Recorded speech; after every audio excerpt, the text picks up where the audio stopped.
It's Query and Company. I'm going to be keeping you company for the next few hours. You are not going to believe the company. This company. You're going to bankrupt your mama's company? At least I have the radio to keep me company. On 93.5 and 107.5. The Fan.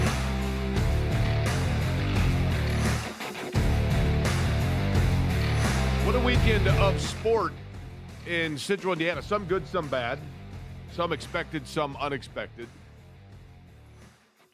And it is a beautiful Monday. And it starts to feel a little bit like that. I'm not going to say it feels like autumn, but it has that like October hue with just that little bit of like nice cool air, which is fantastic. And it's funny because you look at the calendar and you know that it's August, albeit late August, but it's August. And so typically that means dog days of summer. Typically in August it means enjoying the last couple of weeks at the pool before school starts back up. Typically in August it means figuring out which day of the state fair is not going to be 105 degrees. And yet here we are, state fair is complete, air's a little bit cooler, kids have been back at school for like 3 weeks.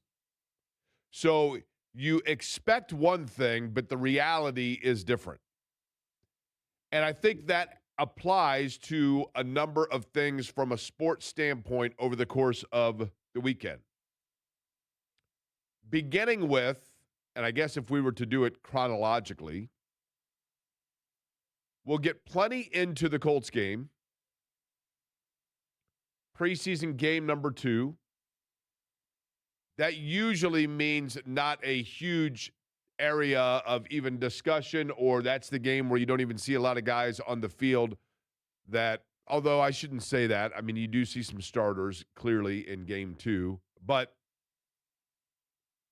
I think it's more about what we didn't see. And we'll get into that in kind of some of the different positions over the course of the show today. Yesterday's action, you had obviously with the WNBA that, again, it's as much about what we saw away from the court as what we saw on the court. But I thought, clearly from the Caitlin Clark standpoint, dynamic last night. I mean, she got into Steph Curry zone for certain, or we could call it Caitlin Clark zone, because there is enough body of work to say that is not her impersonating somebody else. That is her being her. And the 5th time in her career with over 30 with 10 assists. That's only been done 4 other times outside of Caitlin Clark in the history of the league. 37 and 10. Kelsey Mitchell again was Kelsey Mitchell, and they pulled away. That game looked at times like it was, you're thinking, oh man, are they going to be in for, a cage match here? And then by the mid-3rd quarter and in through the 4th quarter, pulled away and resounding victory. And now they get a little R&R. This isn't the All-Star break per se, Eddie, but it is a little time off for the Fever to kick their feet up, right? Correct. They will be off today, tomorrow, Wednesday, Thursday, play their final game before the FIBA break on Friday. And then it's like 18 days off. And Caitlin Clark, Aaliyah Boston, Stephanie White will be representing Team USA in the FIBA World Cup. Which is the one thing, there's a good and a bad with that, right? That's a huge honor, and you can't turn that down. I get it. But you also wonder how much that fatigues them to then have to come back for the playoff push. But that's a discussion to have for later. As of right now, obviously, you were working the game last night, correct, Eddie? I was last night. So I don't know if John Nolan. I did listen to John and Brianna for the better part of it. I was going somewhere, or Bria, excuse me. I always say that, Bria Goss. I was listening to John and Bria as I was driving last night, and then I didn't hear. I was watching it when the whole Enes Kanter incident happened. So I don't know how much they got into it, because it kind of was just like, wait, who is she yelling at? And then obviously they come back from the break and you see it on social media and whatever else. And, That's an entirely different talk show. But great performance for them. No question about it. Also, yesterday, I had several people that asked me this, and I guess now, we're forthright about it enough. There's no sense in, especially after COVID, trying to stay behind the curtain on this. I was not in Washington, D.C. for the IndyCar race. I did call the race. I called it from here remotely off monitors, but was not in Washington, D.C. And for those that ask, I'll just give the glimpse behind the curtain. Once COVID happened and everybody was doing everything remotely, we began doing the broadcasts to an extent. Not all the races. It's probably broken down into thirds. 1/3 of the races we are all on site. 1/3 of the races we have the majority on site and a few back here, and then like 1/3 of them, it's like half and half probably. This particular race, for a number of reasons, one of those being the uncertainty of the logistics just in terms of how long it would take to get in it, because for those that were allowed into the paddock area, once you went into it in the morning, there was no leaving until the end of the day's session. So the arrangement of setting up for the booth, all of those things, combined with, if we're being truthful, I don't know this, but I assume that it was such a late addition to the schedule that, combined with the uncertainty as to whether or not it truly was going to happen, I think those two things combined caused there to be such a late plan of the travel aspect of it, that, yes, we had live pit reporters, but the turn announcing, Mark, myself, Matt Brabham was with us as well. We were in studio here in Indianapolis. So I was not physically there, but I could see the visuals of all of it, and there is no questioning that, visually speaking, optically, it was amazing. I will give the track itself, I don't know that it was a great track from a racing standpoint, although it was better than I thought it was going to be, and it was cleaner than I thought it was going to be. But the track surface looked really good. The weather helped in the fact that the colors and everything were so vibrant about it, and just everything on display. To be able to see, the National Gallery of Art and Sculpture and the U.S. Capitol Building and Pennsylvania Avenue. A lot of it you couldn't really tell was technically, you're like, okay, they're on Pennsylvania. Okay, it's not like they're driving around the rotunda or, like the roundabout in the driveway of the White House or anything like that. But the Capitol Building itself, it was amazing. Now, do I believe they will go back there? I know as soon as it was, going into it, the entire race, the discussion was, this is definitely a one-off. And I don't mean officially speaking. I just mean the same thing that everybody else heard. After the race, obviously, there were several comments with the energy, the enthusiasm, the momentum of the event itself of, we got to do this for 3 more years. IndyCar spent a significant amount of money and probably got ROI, return on investment, in terms of the visuals and the sponsorship for it, that the $35 million that was reportedly spent to put that on, one would assume they got return on investment. But does that mean they do it again and get the same back? I don't know about that. Because to tie it in with the 250th anniversary of the United States was the real selling point. And if you're just doing it as a normal event of the streets of Washington, D.C., if you are not doing it for free and everything else, do you get, I remember Baltimore, the first year we were in Baltimore, and I'm strictly speaking from the transcendent, passerby fan attendance standpoint. The first year in Baltimore was massive. The second year we went to Baltimore, the crowd dropped drastically. Now, there were a lot of issues in Baltimore you did not have in Washington, D.C., and I think having a race in Washington, D.C., at the very least, you would get people from Indianapolis that would all travel to it, or from that area that would go, that are IndyCar racing fans. I think this weekend you had a lot of people there that maybe weren't even IndyCar racing fans. That was the intent of it, but do you get $35 million worth of that payoff for a second go-round? I don't know about that. And then the problem becomes, if you do it a second year and there is then public dollar going into it, then you have a justified outcry that at this point is non-just because it was privately funded or it was largely sponsor funded. But it was a great event, and Kyle Kirkwood was dominant. It is not often that Alex Palou has mistakes that are the fault of Alex Palou, and Kyle Kirkwood took advantage of that. Kyle Kirkwood, who made mistakes at Markham last week, and Alex Palou, look, Alex Palou is a phenomenal talent. And Alex Palou, I realize, is native to Barcelona, Spain. And I know that this was a celebration of the American birthday. And I know that Kyle Kirkwood is American. And I know that Kirkwood winning that race should be the story of the race. But Alex Palou, and I know that there are people that, you hear everybody say, anybody but Palou. You get tired of seeing the same guy win no matter what sport you're talking about. People got tired of the New England Patriots. People got tired of the Golden State Warriors. People got tired of the Chicago Bulls, believe it or not. People get tired of the New York Yankees. And people are tired of Alex Palou winning all the time. But that race yesterday, I thought, perfectly personified the American spirit in Alex Palou.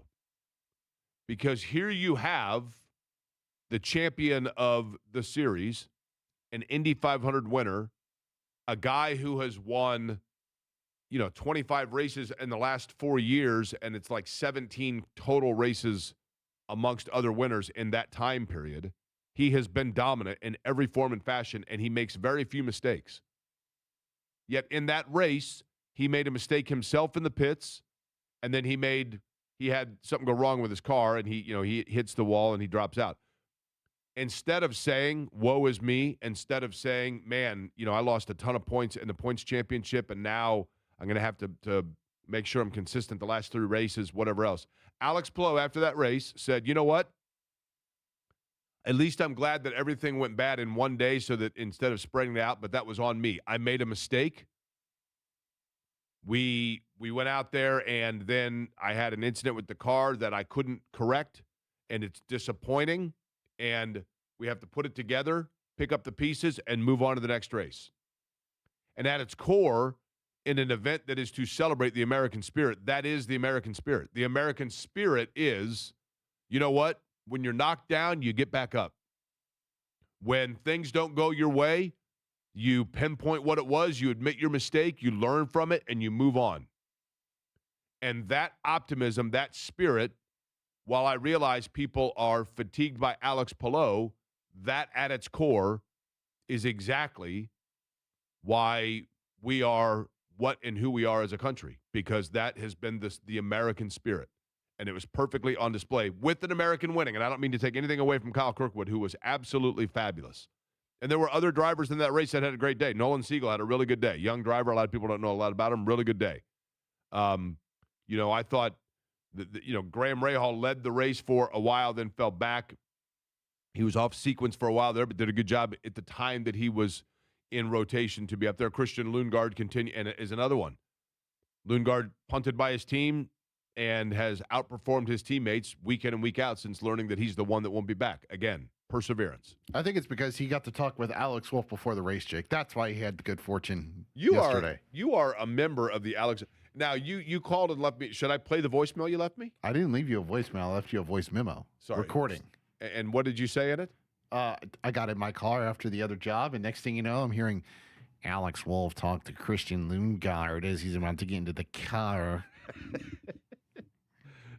That's a very esoteric reference, but nonetheless, it is appreciated.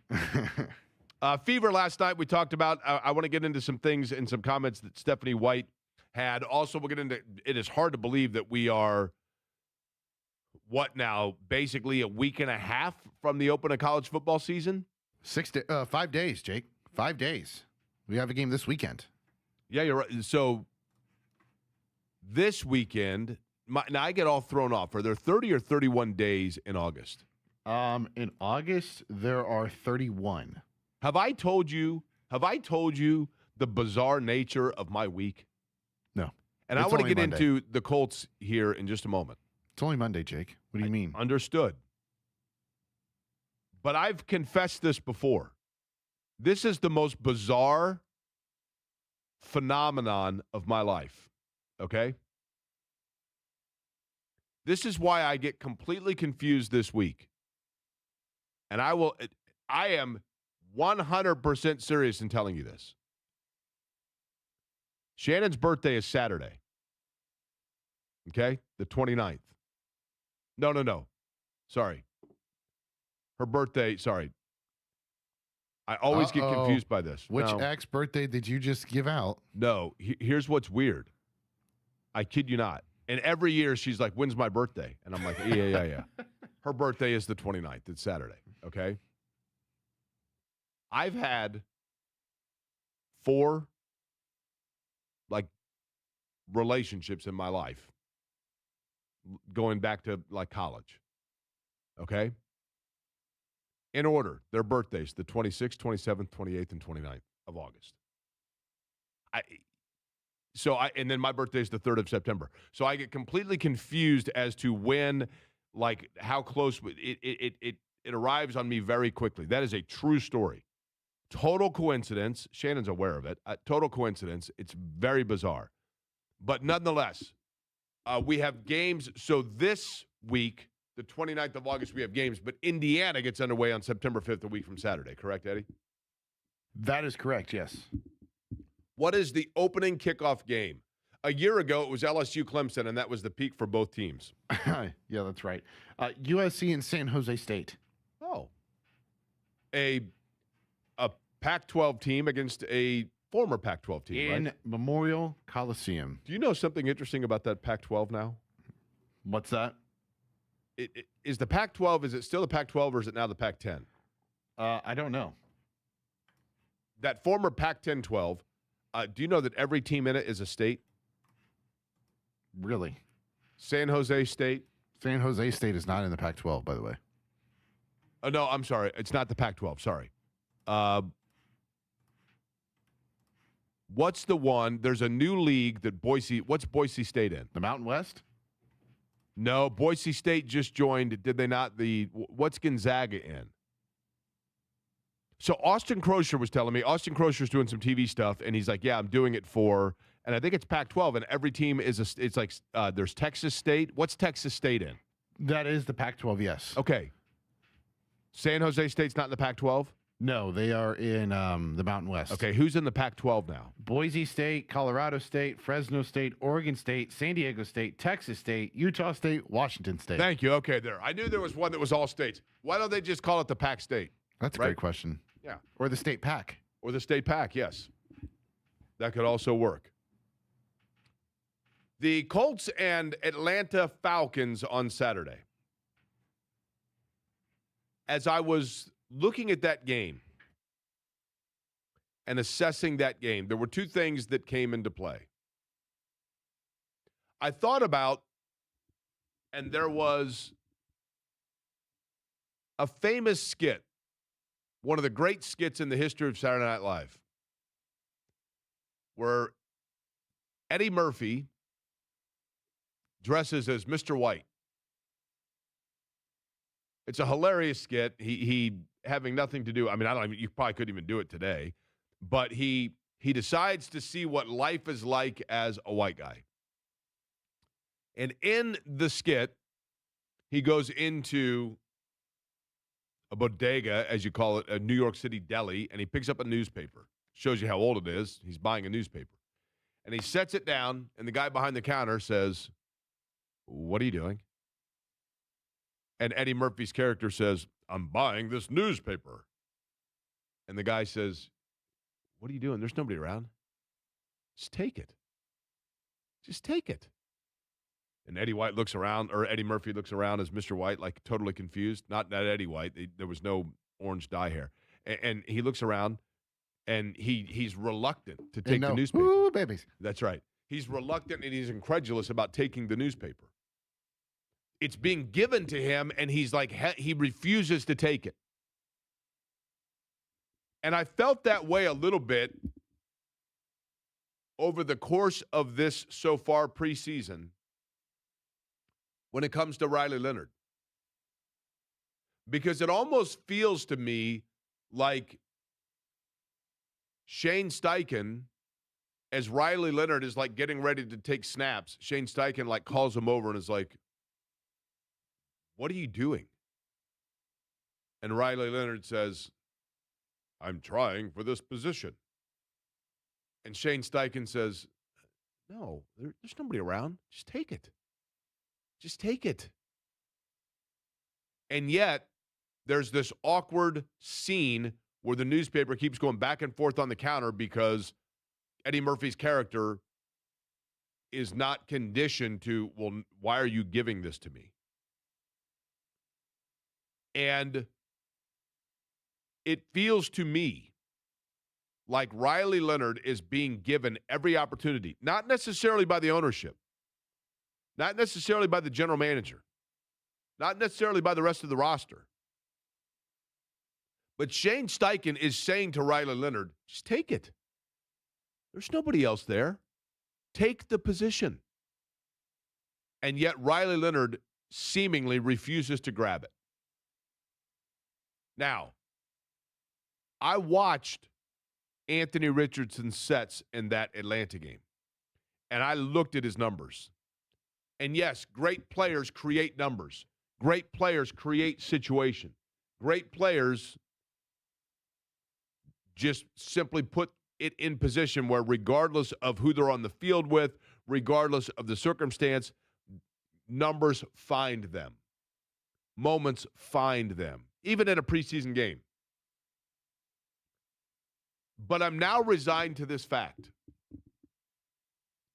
I watched Anthony Richardson, and I watched Riley Leonard. And Anthony Richardson is a quarterback that has won in the NFL. Not consistently, not to the point where you would want him to be your starter, not to the point where you would be willing to give him, $20 million a year and build your franchise around him at this point. There is still enough uncertainty that is not really a safe thing to do. But at some point, we have to have the conversation about the fact that while I like Shane Steichen a great deal, and I think that he fits the mold and the look and the leadership of NFL coach in many, many different ways. While I like him, the one thing where at this point I feel he has erred is the fact that he is saying to Riley Leonard, what are you doing? Just take it. And Riley Leonard's not doing that, whereas Anthony Richardson, as a result of that, is being put in positions where, frankly, it's almost impossible to truly exhibit who and what you are. And Richardson shows in those moments, yes, he is still not a consistent passer. Yes, we can write off the fact that he's never going to be Drew Brees. He's never going to be Dan Fouts. He's never going to be Dante Culpepper, where you can find a way to take advantage of the strength of that arm. He's never going to be those things.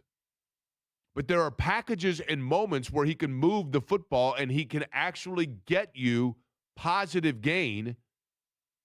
And it is the job of the head coach to find a way to take advantage of and utilize and scheme for every player on the roster, regardless of whether they like them or not, regardless of whether they believe in them or not, and regardless of whether or not they have told that player's understudy, just take it. And at some point we need to say, look, Riley Leonard, Shane Steichen kept forcing the newspaper across the countertop, and Riley Leonard refused to grab it. So at some point, it is the job of Shane Steichen and his responsibility to start coming up with ways that Anthony Richardson can benefit them because he ain't going anywhere. And you could see in that game against Atlanta, there are plays where Anthony Richardson, by his lonesome, is able to get you production. Game-winning production? No. Game drive leading production, drive in and drive out? No. But schematically, opportunity? Yes.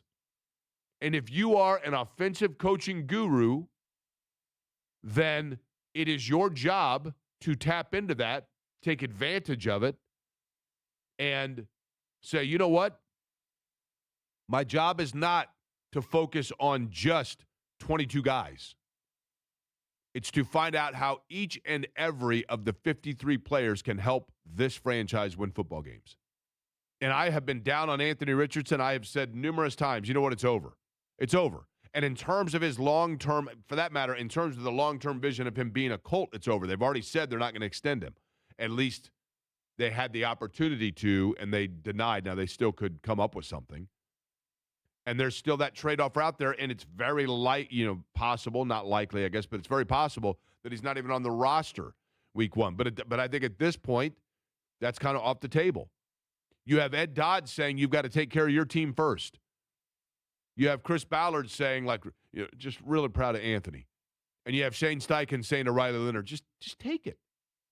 And he hasn't done so. And at some point, you've got to say, okay, as the head coach, it's your responsibility to find out ways that this can still help and still work. But the other side of the football is a bigger concern, and there are some, I think, that have taken it, and some that are still sitting there looking around saying, I'm buying this newspaper. Who are they, and what positions are most up for grabs and most uncertain on the other side of the football? We'll get into that. Mike Chappell going to join us coming up about 35 minutes from now. Don Fisher to talk Indiana football. That's in the 12 o'clock hour. Loaded Monday here. It's Query & Company, 93.5 and 107.5 The Fan.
Hey there, Jake Query for Love Heating and Air. Love-HVAC.com is the website.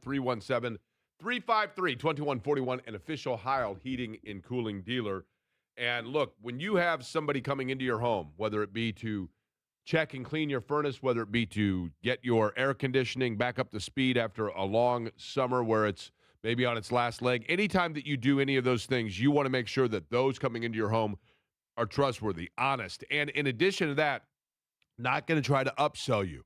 As an official Heil Heating and Cooling dealer, Love Heating and Air comes in, and if they find a small job, they're not going to try to make it a big job. They're going to be honest and upfront with you. And then, of course, when you get that unit that is a Heil Heating and Cooling dealer unit, you are going to get the very best from Love Heating and Air, and you're going to get it with 24-hour on-call maintenance. Over 100 years of customer service and commitment in Central Indiana. Love Heating and Air, 317-353-2141.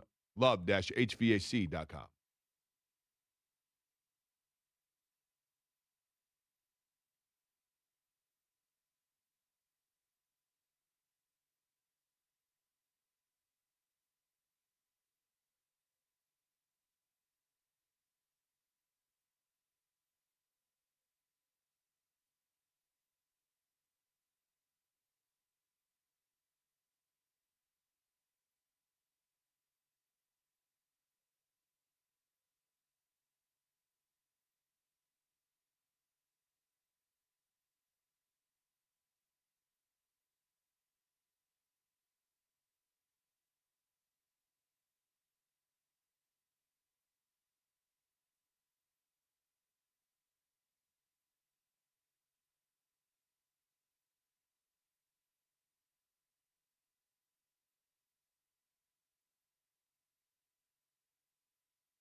Query and Company on 93.5 and 107.5 The Fan.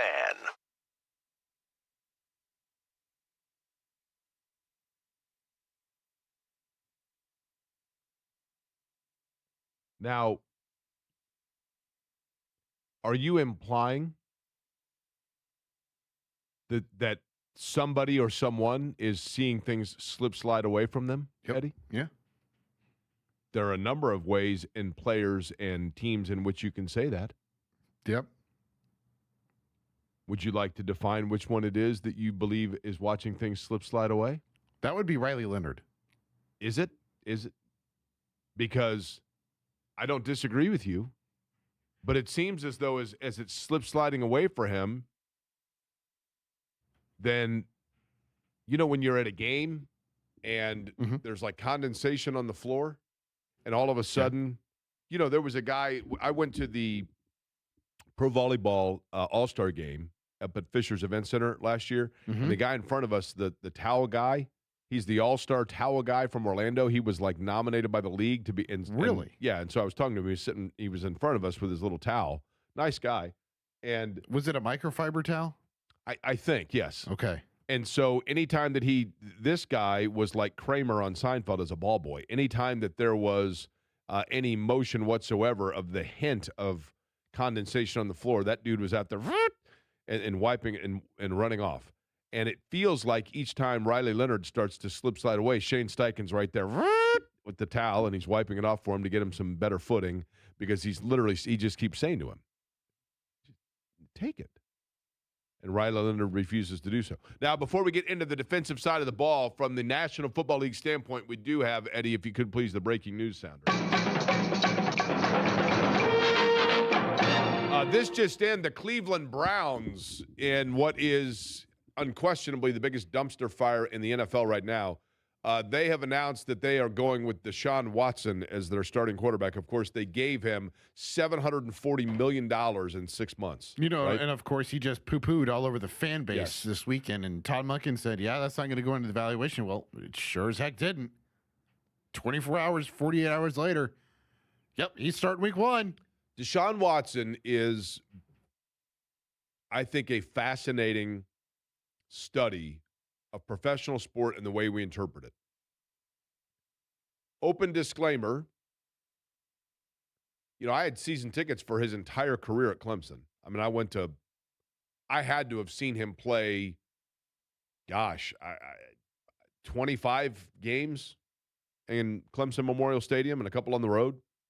And from the time that he stepped foot on that campus, he was, and again, we don't know. You only go by what you hear, right? He was an incredibly accurate passer. He was this unbelievable leader from the time that he took over that. I mean, as a freshman, when he began starting, he was, the stories were all over the place in Clemson about how he himself started the Habitat for Humanity chapter at Clemson University and got students involved in building houses for the needy. And I mean, like, he was like Mother Teresa in cleats. And then he gets to the NFL, and he started out really well in Houston, obviously. And now from a personality character standpoint, skeletons out of the closet, right? And just a nonstop disaster. And then in Cleveland, they give him this massive contract. And it's almost like they're forced now to have to play him. And then you get the other side of it, which, of course, is Shedeur Sanders, that you get, all the glitz and glamour and hype, and I think has some talent for certain. But it's almost like they want to avoid feeding the narrative of one beast and pretend that the narrative of the other beast doesn't exist. It's very strange. But either way, congratulations on Cleveland on a 4-13 season. 4 wins, that's pretty generous there. Probably, yes. For the Colts themselves, I want to get to a couple of things. First off, let's hear from Shane Steichen just in general about, and there's such great coach speak here, right? I feel like we used to do the Chuck Pagano cliche bell. I feel like we could do the Shane Steichen coach speak bell. Ooh, we need a bell or something for it then. That's what I mean. I need to get a little ding bell and ding it each time he says something that it's like, that's a coach speak that fans pretend they know what he's saying, but it's like, is he speaking in, it's like Da Vinci Code. But this is after a game in which Atlanta, and yes, you're not seeing a lot of players that are going to be playing on Sundays, but when you see players that rack up and you give up over 30 points in a preseason game against USFL players or whatever else, Shane Steichen's overall thoughts on the performance of his defense on Saturday. We can't give up explosive plays. I think we gave up a few of those in the run game and in the pass game, and obviously that leads to points. And then on the flip side, the complimentary part of it is we can't go 3 and out on offense, and then they get the ball for the time of possession was so lopsided today, and they were out there the whole time.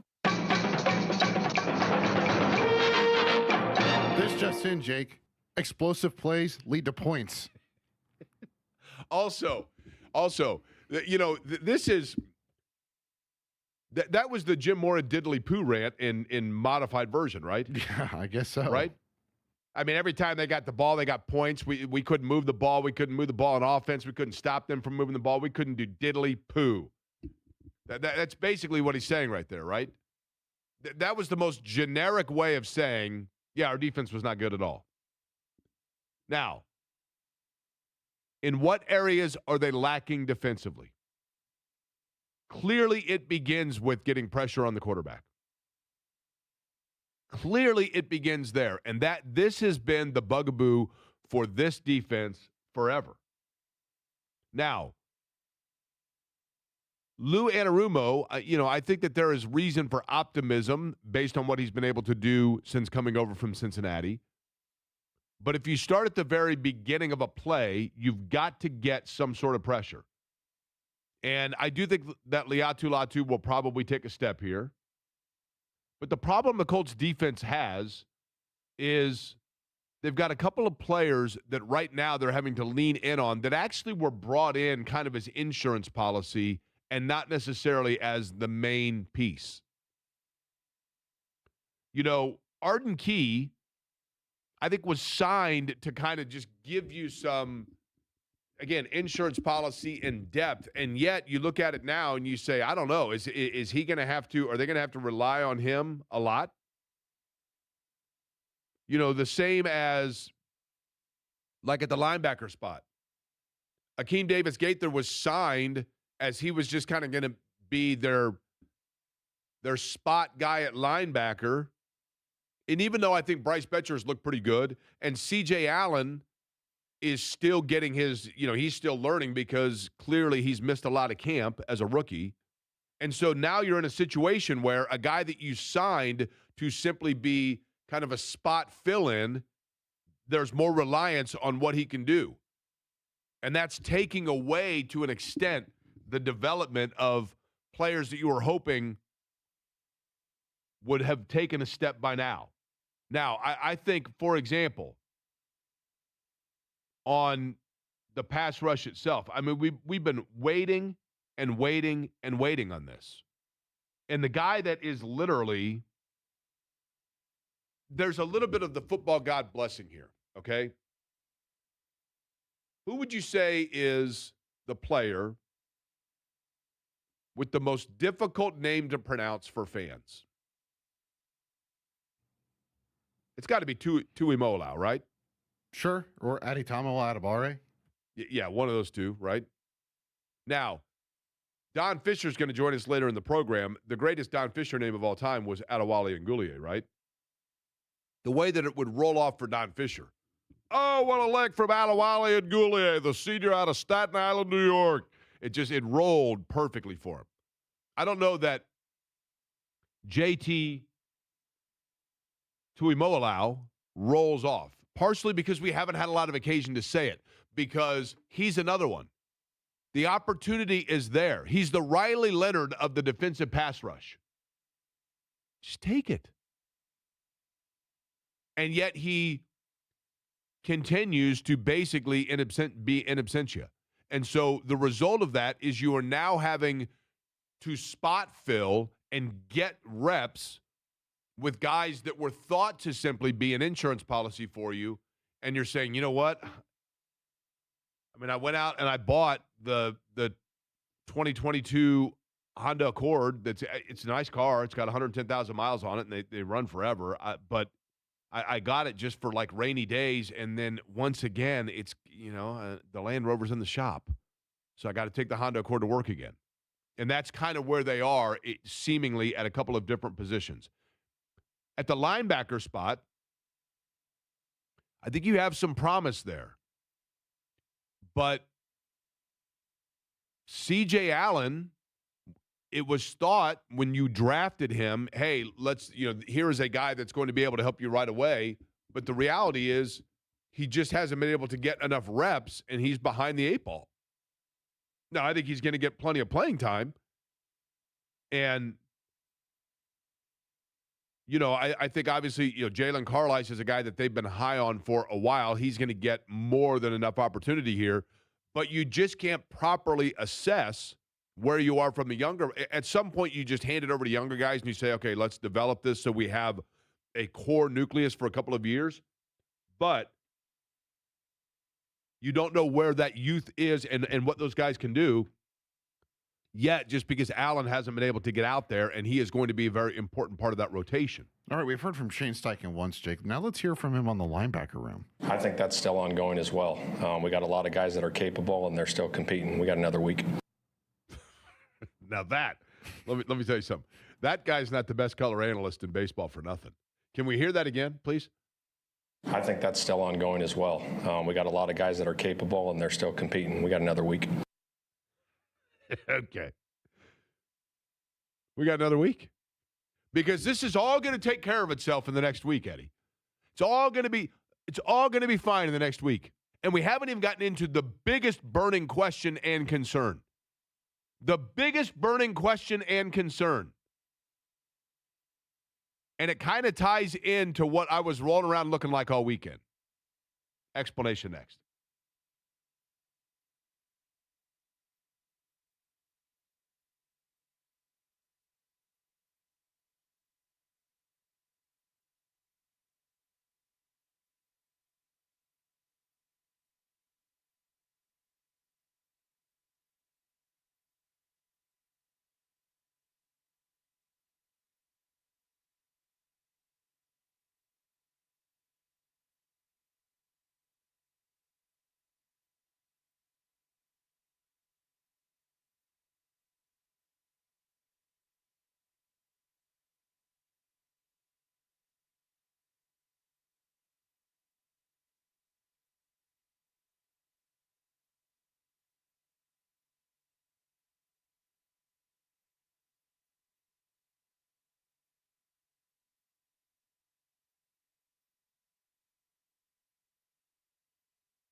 Query and Company on 93.5 and 107.5 The Fan.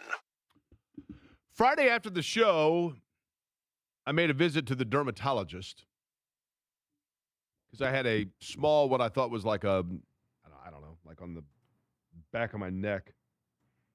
I actually kind of knew that it was more than just like an ingrown hair or something because it'd been there for a couple of months. It would come back. Did you go to the BMV to get your license sorted out? Excellent question, Eddie. Thank you.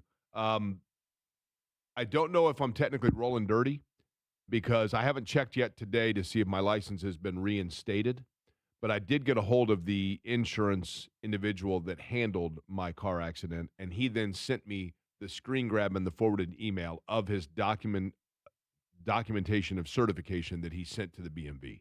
So I have a hard copy. Documentation of certification. Correct. Got it. So I have a hard copy of the compliance letter to show if I get pulled over to say, no, that's because they didn't receive it, not because I didn't send it in. Gotcha. But I go to the dermatologist because I had this little spot on the back of my neck. It was not, and I would encourage everybody to go to the dermatologist just to make sure with these things that, they see it and they go, well, this could be problematic ultimately, so we're going to go ahead and remove that. It takes like 2 seconds. But I'm rolling around with a Band-Aid in the back of my neck. So I look like Marcellus Wallace from Pulp Fiction, who had the Band-Aid in the back of his neck. And there are many that would speculate, spoiler alert, if you've not seen the movie, my apologies, the 35-year window or 30-year window is beyond. So if you've seen Pulp Fiction, the character Marcellus Wiley with the Band-Aid on the back of his neck, there's great speculation that, in fact, the Band-Aid is where the devil removed his soul. And his soul was placed into the briefcase, and that's what the big golden hue is. He sold his soul to the devil, and that's where it was extracted. In reality, the actor that portrays Marcellus Wiley, Ving Rhames, was shaving his head and nicked the back of his neck, and they put a Band-Aid on him before filming and just kept it there. So what actually was perceived to be this big thing was, in fact, rooted in something pretty small. But you speculate about something long enough, it becomes almost fact. Now, I'm rolling around. Eddie, I don't know if you probably can't see. Should I turn around? Can you see it here? Eddie, you see it? Do you need to get up and walk toward the camera? Because we are live on YouTube. Make sure to like and subscribe, please. That's right. If you could, if you probably can't see the Band-Aid, but I've got a Band-Aid right there on the back of my head. I saw it on @JakeQuery on the Twitter, on the Expos Twitter. Just above my tweet that now has 20 million views, by the way. I know. And you were complaining last week about it not going viral. It's all bots. It's all bots. But either way, the injury to Charvarius Ward is a little bit like the injury to Ving Rhames.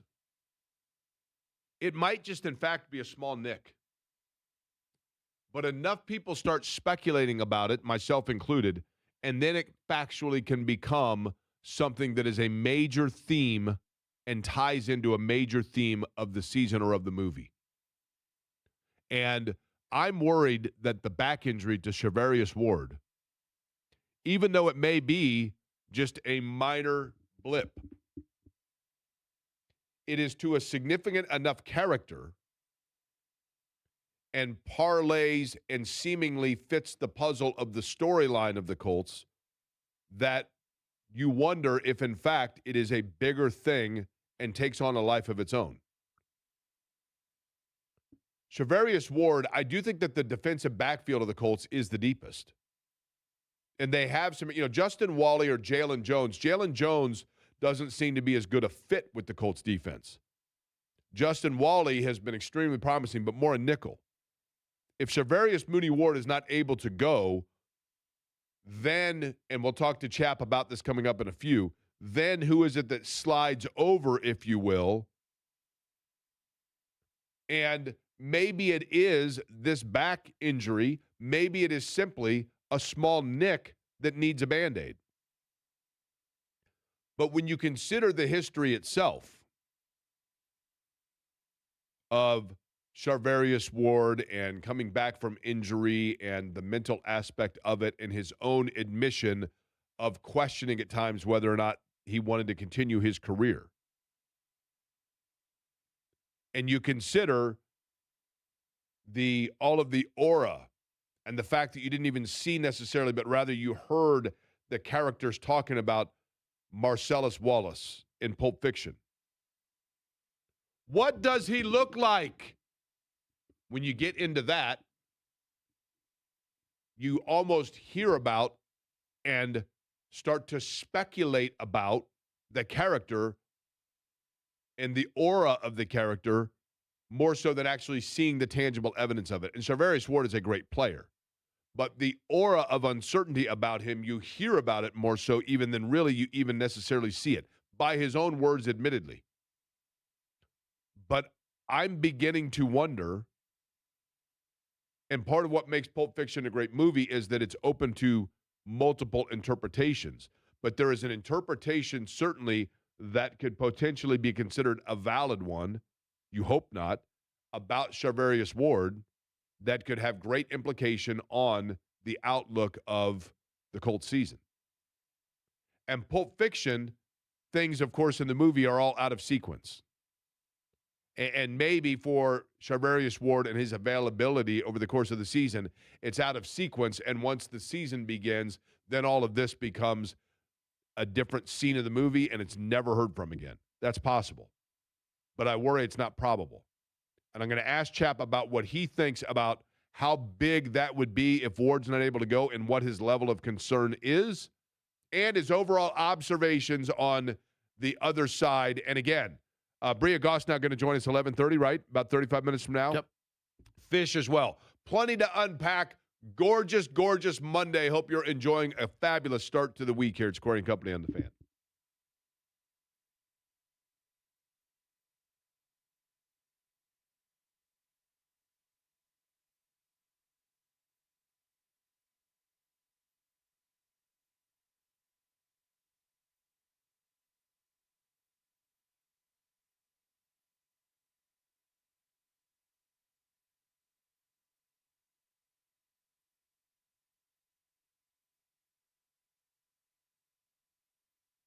Hey there, Jake Query for Surfside. Look for the can with the sunset stripes. Right now, yes, in fact, maybe it is cooling off a little bit outside, but always cool to have a Surfside.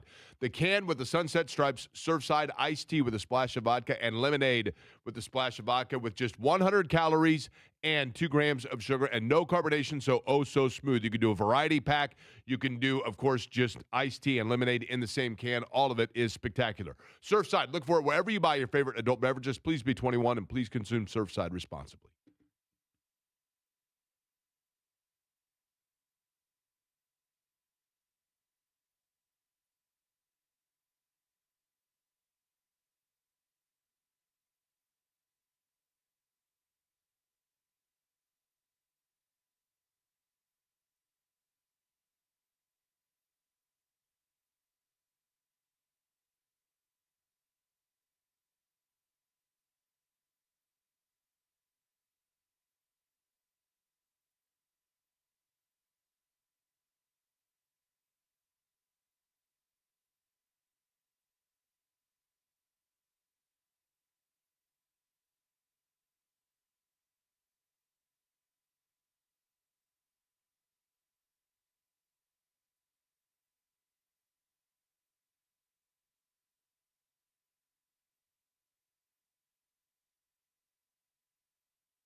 Query and Company. I'm going to be keeping you company for the next few hours. You are not going to believe the company. This company. You're going to bankrupt your mama's company. At least I have the radio to keep me company. On 93.5 and 107.5, The Fan. By the way, somebody points out, and it's entirely possible, that I thought for certain I said Marcellus Wallace, that I inadvertently and Freudian slip say Marcellus Wiley. Marcellus Wiley, of course, the football player, ESPN personality.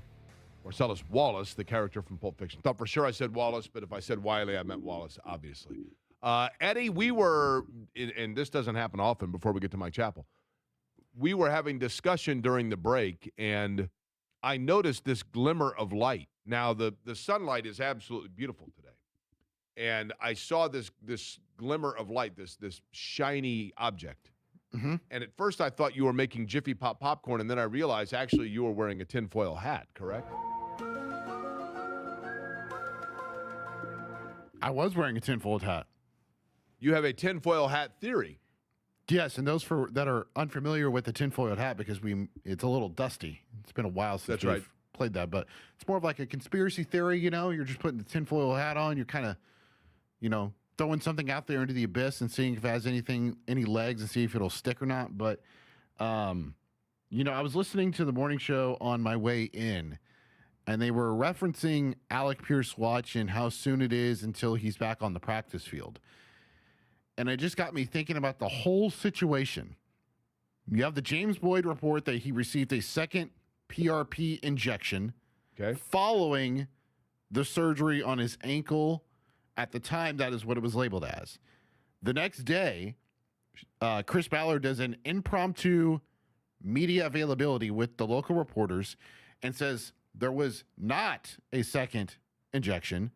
And a matter of fact, he didn't just have his ankle operated on, he had his heel operated on as well. And also the following day after Chris Ballard speaks, guess who's trotting out there in the public eye for the first time since this surgery? Alec Pierce. Last week, Shane Steichen, who says nothing about anything, and especially about injuries and recovery, has this glowing report that Alec Pierce is looking great. He is looking fantastic. The rehab is going well. And is all this, Jake, just to distract us from that initial storyline, and he's actually not going to be ready for week one? I think the question mark about his availability is very fair, yes. I like where you're going with that. Now, is my cynical, critical thinking and staring at the ceiling at 3:48 in the morning starting now to have impact on you where you're joining that? I don't want to bring you down the garden path of conspiracy theories all the time, right? But but no, I think it's a fair point. Let's bring Mike Chappell in from CBS 4 and WXAN Fox 59 about a couple of different things we can get into, and we will get into what happened in terms of preseason game number 2 with the Atlanta Falcons with Chap. But, Chap, I'll begin with this. We'll go with Alec Pierce. We'll start there. You may have just heard what Eddie was saying, but where do you believe things stand with Alec Pierce as of now? And on the I think we've used with you the DEFCON meter before. DEFCON 1, I think, means like you got to go into the bunker. DEFCON 5 means like, oh, there's sirens going off 7 counties over. What DEFCON are we right now in terms of Alec Pierce and his lack of availability potentially for week 1?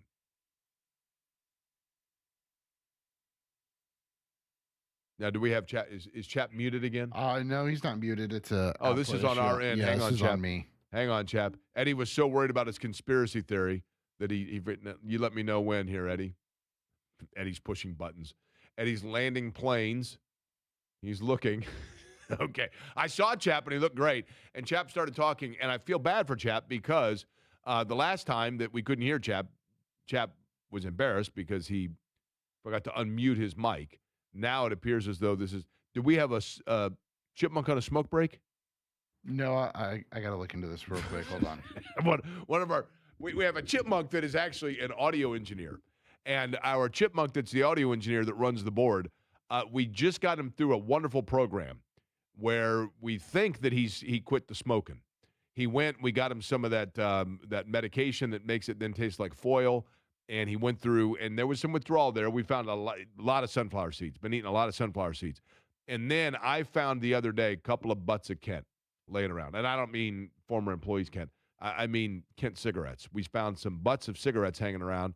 So I'm worried that the chipmunk is back smoking again. And it looks as though the audio chipmunk, in fact, on a smoke break. So we'll see if we can figure that out, get the chipmunk to patch the wires through and get the audio to the point where we will have Mike Chappell, and we can ask exactly about that with Alec Pierce. The other one would be Charvarius Ward and just what it means. So I think we're good now. Okay, so did you catch the chipmunk? Yeah, I did. Did you smell any cigarette smoke, Eddie? I did not. Really? Oh, Okay, well, that's okay. good. Now we have Chap. Okay, Chap, so let's go right back to DEFCON 5 is we're not overly worried. DEFCON 1 is we're truly worried. Where are we right now with Alec Pierce? I'm on 3. And again, the sooner he gets out there, then we'll go back to DEFCON 5. I had hoped he would be taken off PUP this week. I don't think that's going to happen. He needs to be off PUP next week, which would give him 2 full weeks, which isn't quite enough. The thing is, we don't know. And whenever there's injuries, there's always the uncertainty. In Indy, we default to, well, you guys are lying to us, and this guy's probably had a leg replacement. But it's we don't know what he's doing behind the scenes with trainers. And Shane Steichen said he was running pretty good last time he saw him and all this. But until the guy's out there, he's not out there. I mean, again, we've got a guy that's come back from a torn Achilles in Daniel Jones and herniated disc in his neck surgery in DeForest Buckner. So we'll see. But until he's out there, there's a concern. There just is. But one thing, and I can't get into the weeds too much with Eddie about this, but I don't think there was it coincided with Alec Pierce being out there the day after Chris Ballard cleared things up, because I think we had seen Alec out there on the sidelines before that, not doing anything, but other than playing ball, pass with Reggie. But this is a guy you just gave $114 million to before he had the surgery. So they had to, as much as they could, they had to be convinced that he would be fine sooner rather than later. But here we're getting to later. So yeah, it's a concern, because he's a speed guy, and he's coming off, and like you said, we just found out there was a heel involved as well. So it's a concern. I guess again, if he's not out there in a week, then my DEFCON goes to 2. And that's a problem, because you just added Keenan Allen, which was huge, which was going to happen. It was going to happen regardless of Alec Pierce. The two are totally exclusive of each other. But without Alec Pierce, you don't have the deep threat. Maybe Ashton Doolin a little, but nothing like what Pierce gives you. So this is not a little thing. Mike Chappell is my guest. He is on, of course, the Swabman's 2-in-1 hotline. You can read and see his work at CBS4 and WXA and Fox 59. Chap, 2-part question, actually 3 parts still about Pierce. The first being this, and I don't know this, so I'm legitimately asking. When a player is on the PUP list, and again, on this program, for the sake of all men, we like to call that the on the shelf, because physically unable to perform, I think, is just presumptuous. Presumptuous. True. But nonetheless, Right. When a player's on the PUP list, is there a minimum amount of time once they are taken off of that list? Do you have to go through so many workouts or days before you are eligible to get on the field in a game situation? Or could they literally activate him on a Saturday and play him on Sunday? They could activate him today, and he could practice tomorrow. There's no easing period. So, and again, the only way you're on PUP is if you start preseason on PUP. You can't put a player that gets hurt in a game on PUP. Doesn't work that way. Right. And the important date will be August 30th, is when you leave a guy on PUP, which means you miss the first 4 games, or you activate him. So, and if they get to August 30th and he's still not going, then again we have issues. But and again, the thing with PUP is you cannot practice with the team. You can only work out on the side with trainers and rehab people. If he were to come back, I mean, we're at the point now, August 30th, so you're looking at Sunday, right? They've got to make a decision. We will know Monday If he's going to miss the first 4 games, we're going to know it on Monday, right? At least in an absolute. In your opinion or observation or in the discussions that you've had, once he is activated, it will take Alec Pierce how long to get into total game shape? Yeah, and that's the question, because we don't know the extent of what he's done with the rehab people. It's not the same. 2 weeks, 3 weeks, I don't know. It's a good question, because he will not have played since the last game, whenever it was, January. Right. And again, this is a guy, when you're talking an ankle, it does take you a certain amount of time before you can get out there and actually run and get your conditioning. So that's a really good question. I thought 3 weeks would be enough, but that meant this week. And they could still activate him today, tomorrow morning, whatever, and let him practice 3 days. So that's a really good question. And he's not. It'd be crazy to think that he's ready for the opener, and he plays like he did last year, or in his first 4 years, where he's out there 90% of the time because of all the stuff he does blocking. That's not going to happen. So it's not ideal. It's never ideal when a player undergoes surgery in the off season. It's not ideal when he had the PRP in January. It didn't work, and that set him back 2 months as far as when you could have the surgery. If he has the surgery in January, we probably wouldn't be having this discussion. But this is where they are, and I totally understand players trying to avoid surgery. I understand that, and from their understandings, the time frame of surgery in late March to now, they thought he would be ready to go. For whatever reason, he's not. But again, I'll fall back to what I said. Until he's out there, there's a concern, and every day that he's not out there, there's more of a concern. If there is a positive, Mike Chappell, would it be, or am I grasping at straws for positives here in this? It would be my observation or assumption that wide receiver is the position that, because it's the most fungible from a roster. I mean, we've seen guys, Dontrell Inman, get signed midway through the year and immediately acclimate. And so the timing in terms of the quarterback, he has that, or at least he's had that in the past. And in terms of new receivers in the room or new role amongst those receivers, one would think that is the position that it takes the least amount of time for guys to just figure out who it is that's around them in the huddle. Fair statement? Well, veteran guys, yes. But the difference is he's not played since January. That's the caveat to what you're saying, is this isn't a guy that's been, they signed him in October. Well, he's been either with another team, he's been working out every day or whatever, and he's ready to go. He just has to learn terminology and where he's supposed to be.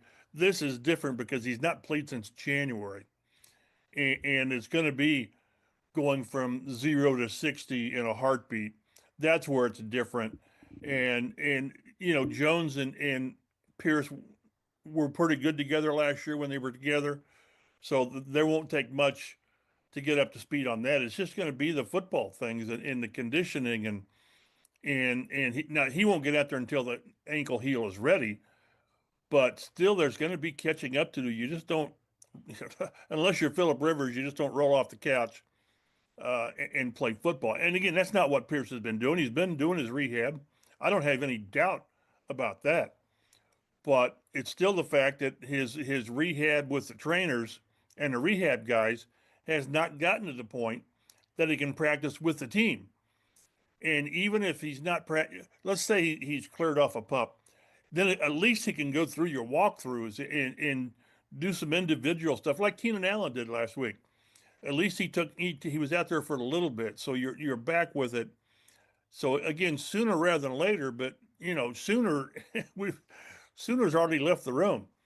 So it behooves these guys. It behooves Pierce to get out there, but it's not going to happen until they believe he's ready. Okay, again, DEFCON 5, meaning that there are warning sirens going off, let's say, on the Illinois-Indiana line, and DEFCON 1, meaning that it's on Main Street in Beech Grove. Okay, so what is your level then of DEFCON with Charvarius Ward? I'm a 2. I'm a 2.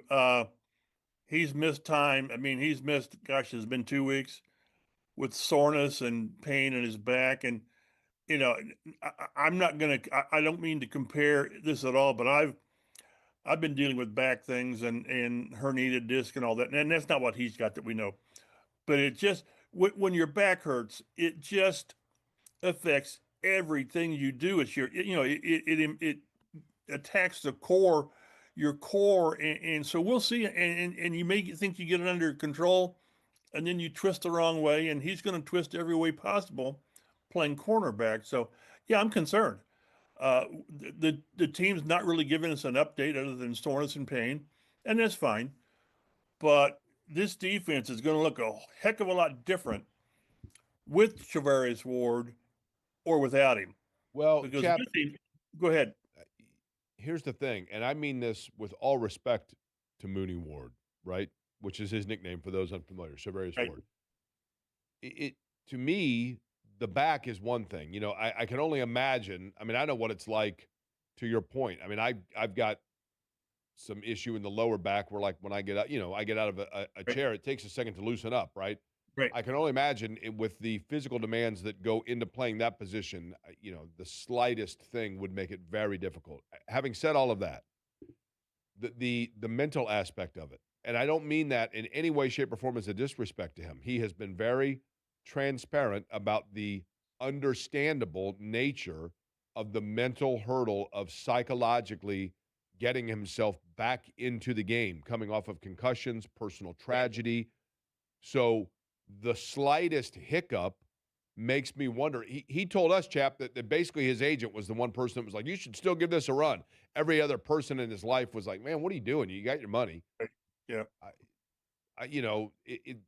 The slightest beam of light through that door, it would not surprise me at all if he just says, I'm going to walk through it this time. That's why I'm at 2. It just for everything that you mentioned, how seriously he considered retirement after the concussion and the concussions, and again the second one before the Arizona game was as major of a concussion as you can get. I mean, he was out. So yeah, I wonder that as well.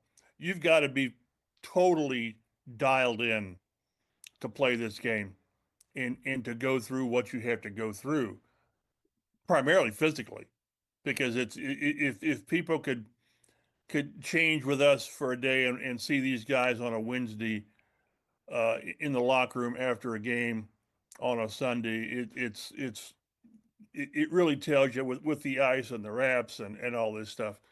So yeah, if there's any wrinkles, you really you're concerned. And again, then it's a back. Again, backs are fickle things. You can think you have it under control, and then you get another spasm, and then you're down again. So if he's not able to go, I have a concern. What happens? Mike Chappell, my guest, Swab Men's 2-1 hotline. If Charvarius Ward is not able to go, let's not say for the whole year, but let's say he misses week 1. They do what at corner? Oh, probably put Justin Wally from nickel to outside. Right. Probably. And then you're trying to find a nickel in Mekhi Blackman. I don't know. All of a sudden, I really like maybe their top 4 guys at corner, with the fourth guy being the fourth guy. But now all of a sudden you're pushing everybody up, which is never, and they've not had a good preseason, whether it's Jonathan Edwards or whomever. Right. They've not, and we can get into it later, but a lot of depth issues really concern me at a lot of positions. But, and again, keep in mind, as much as we're all optimistic on what Justin Wally can do and his playmaking, he's not played. He hasn't played in the regular season yet.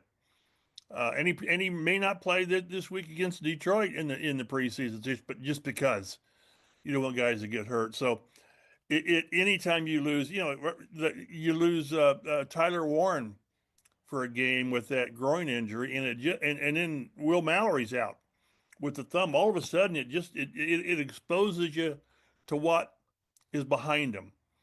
And depth is a great thing as long as your number 3 plays as a number 3. And when you start losing guys at the top, it just pushes the other guys to do things that they haven't done or haven't had the chance to do. And that's not where you want to be going into September. By the way, speaking of Will Mallory, who has played very well and has that injury, Shane Steichen with an incredibly expansive and in-depth update on Will Mallory's injury. Here we go, right here. Will Mallory, yeah, he's got a thumb. Yeah. He's got thumb. I got two of them. He's got a thumb. He should have said he's got two thumbs, and one of them's an owie right now. So that's right. Hey, Chap, is Riley Leonard right now handling this situation like Darius Hayward-Bay to an open pass? Is this going to actually drop right through his fingers? Because Shane Steichen is all but saying, just please, this is your job. And yet he has, in my opinion, Riley Leonard has yet to show that he is ready to grab that backup spot. Yeah, I'm kind of there with you, and I really do think there's a lot of folks at the complex that want Leonard to be the backup, Yes. and I don't see it. And again, there's circumstances. The guys are out there with the offensive line didn't play well against the Falcons in either half. But then when he had a couple of chances, he throws one in the dirt to a guy. So yeah, it's not good. I think it's going to be Richardson. I don't want to say by default because I don't know that he's played super duper either. I mean, he had good numbers in the opener, but he also, had a fumble that you just simply can't have. The interception wasn't on him. The fumble certainly was. So, yeah, I'm kind of there with you, and that's why again I've mentioned to you ad nauseum about that. I would have let Richardson go because of the baggage and all that. But having said that, then you're left with the 6th round pick as your backup, and he played well last year. He did, but it was only really a game and a half. So Chap, the job of a backup quarterback, to an extent, you always hear me say it's a donut tire. You need him to play for, whatever. It takes two to tango. If Anthony Richardson is going to be the backup quarterback, and if it's simply because Riley Leonard refused to grab a hold of that situation, then the reality is, and you hope that it's maybe for only a game or two if you ever need Richardson, or maybe you come up with some game plan for him in spot moments. But the reality is that Shane Steichen is paid as the head coach of the Colts to come up with and know what button to push for all 53 players on the roster. And he can't just say in his mind, I'm over this guy since the helmet tap. I understand it. I'm not saying he's wrong, but it's his job to come up with some way where that benefits the team, is it not? Right, exactly. And that's why I think a lot of people out there would like it to be Leonard as your backup because he's more in the same mold as Daniel Jones. And, I always thought it was crazy, like when the Falcons had Michael Vick, and maybe they'd have a standard quarterback as his backup. Well, when he goes down, you got to totally throw things around and change your offense. And I think to some degree that's what they would have to do if Jones goes down, because they're not the same. And I think Shane really likes the structure, the discipline of knowing what you're going to get, and knowing that the play he called will be executed to the best as you can, as it was called. And I'm not sure you get to have with Anthony Richardson.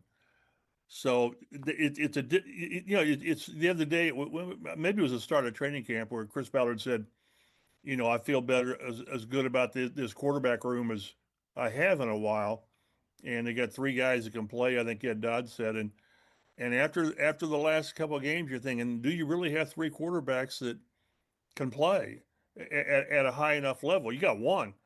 Jones, I'm telling you, Jones looks good. Sometimes you get fooled in training camp by how guys play, like Andre Johnson. But with Jones, he looks faster. He's got the accuracy, so I don't worry about him. And this is a guy, again, that tore his Achilles in December, for crying out loud, and I feel pretty good about him. But I would like to think that maybe they would name their backup quarterback this week, and moving forward, I think that impacts how you play the preseason game on Saturday. But maybe they won't, and we could always default to the Tom Moore issue on backup quarterbacks. And this is a family radio show, so we won't get to the exact quote. But again, you need to have a backup that come opening week or week before, he's getting the reps. And two guys can't get the reps once the season starts for the backup job. Okay, lastly, Chap, and wouldn't it, you know it, because it's just when I figured out how to say Tuimoloau, JT Tuimoloau. Yeah. Jalen. Jalen. Well, he went by JT initially just because it was easier than saying Jalen Right. Tuimoloau, right? Right. But because I enjoy saying Tuimoloau, is Tuimoloau at any risk at all of not making the roster? Because he's like the defensive Riley Leonard. They're begging him to take it, and he has yet to take advantage.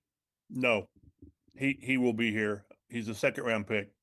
And you don't give up on second-round picks that quickly. You just don't. So no, but you're right. He's probably played as many snaps on defense as anybody on the defensive line. I think he's got like one tackle. Right. It's one thing to say he's setting the edge like Shane did, but make a play, make some plays. And they were talking. I remember when they didn't get Trey Hendrickson, they said, well, we've got some guys on the roster, and we're really looking for a big jump from JT. And because he was like inactive 12 games as a rookie. And so, yeah, that you've got to have these second round picks, and in year two have got to make a difference. That's why they're expecting such big things from Latu in year three. He's got to be the guy. What do they get, like 3 sacks in 2 preseason games? I do think that Latu this year is going to take a step. I also said I thought he'd be the AFC Defensive Rookie of the Year, so what do I know? But I do think that he has now shown enough that it is believable he's going to take a step, right? Right. He's we got to get rid of, near misses. He had a bunch of near misses. Well, they don't, big deal. You don't go to the Pro Bowl or anything on near misses. He needs to finish. He knows that.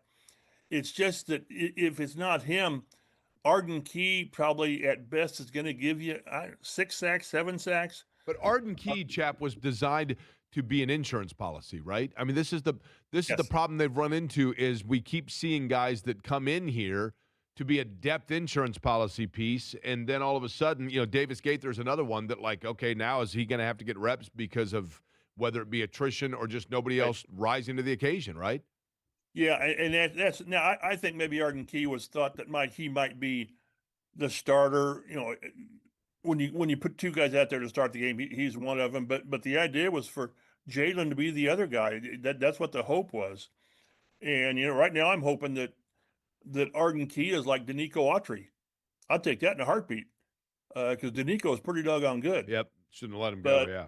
But again, if all of a sudden if the pass rush isn't what you hoped it would be, and who knows whether Mooney Ward's going to be out there, then all of a sudden the defense doesn't work.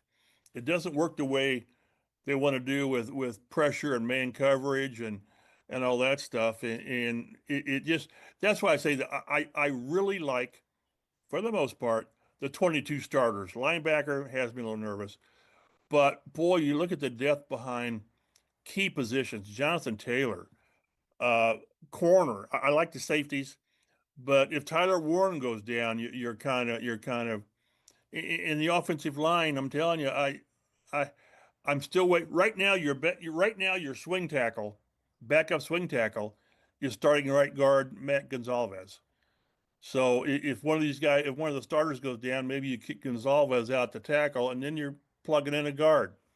So I'm not really keen on the backup offensive lineman right now, and you don't have a lot of time to get that fixed. To be fair, part of, and I'm going to not paraphrase here or quote you, but the lack of depth, it would seem, behind Tyler Warren is less about the fact of saying they have no other tight ends and more about Tyler Warren just brings an element to that position that so few guys in the league can do, and so therefore that's hard to replicate. All right, Mike Chappell, CBS 4, Fox 59, Swabmen's 2-1 hotline. Chap, appreciate it as always. And again, want to make sure that we are exonerating you.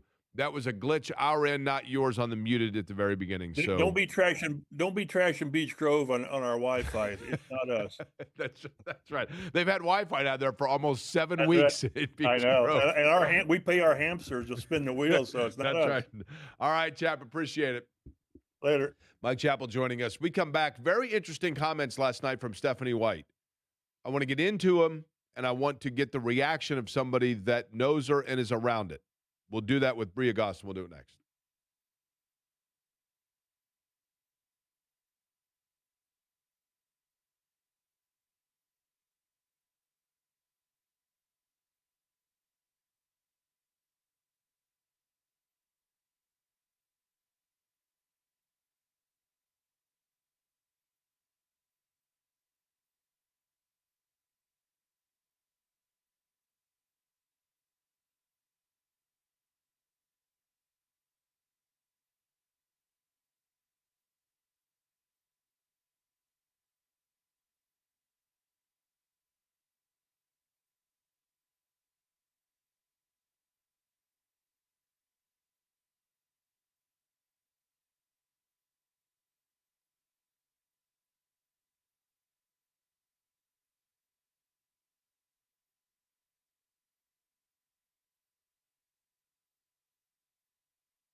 You're listening to Query and Company on 93.5 and 107.5 The Fan.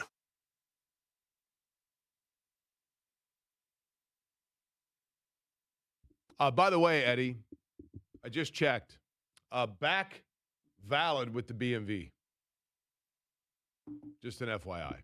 So back in good standing. That's right.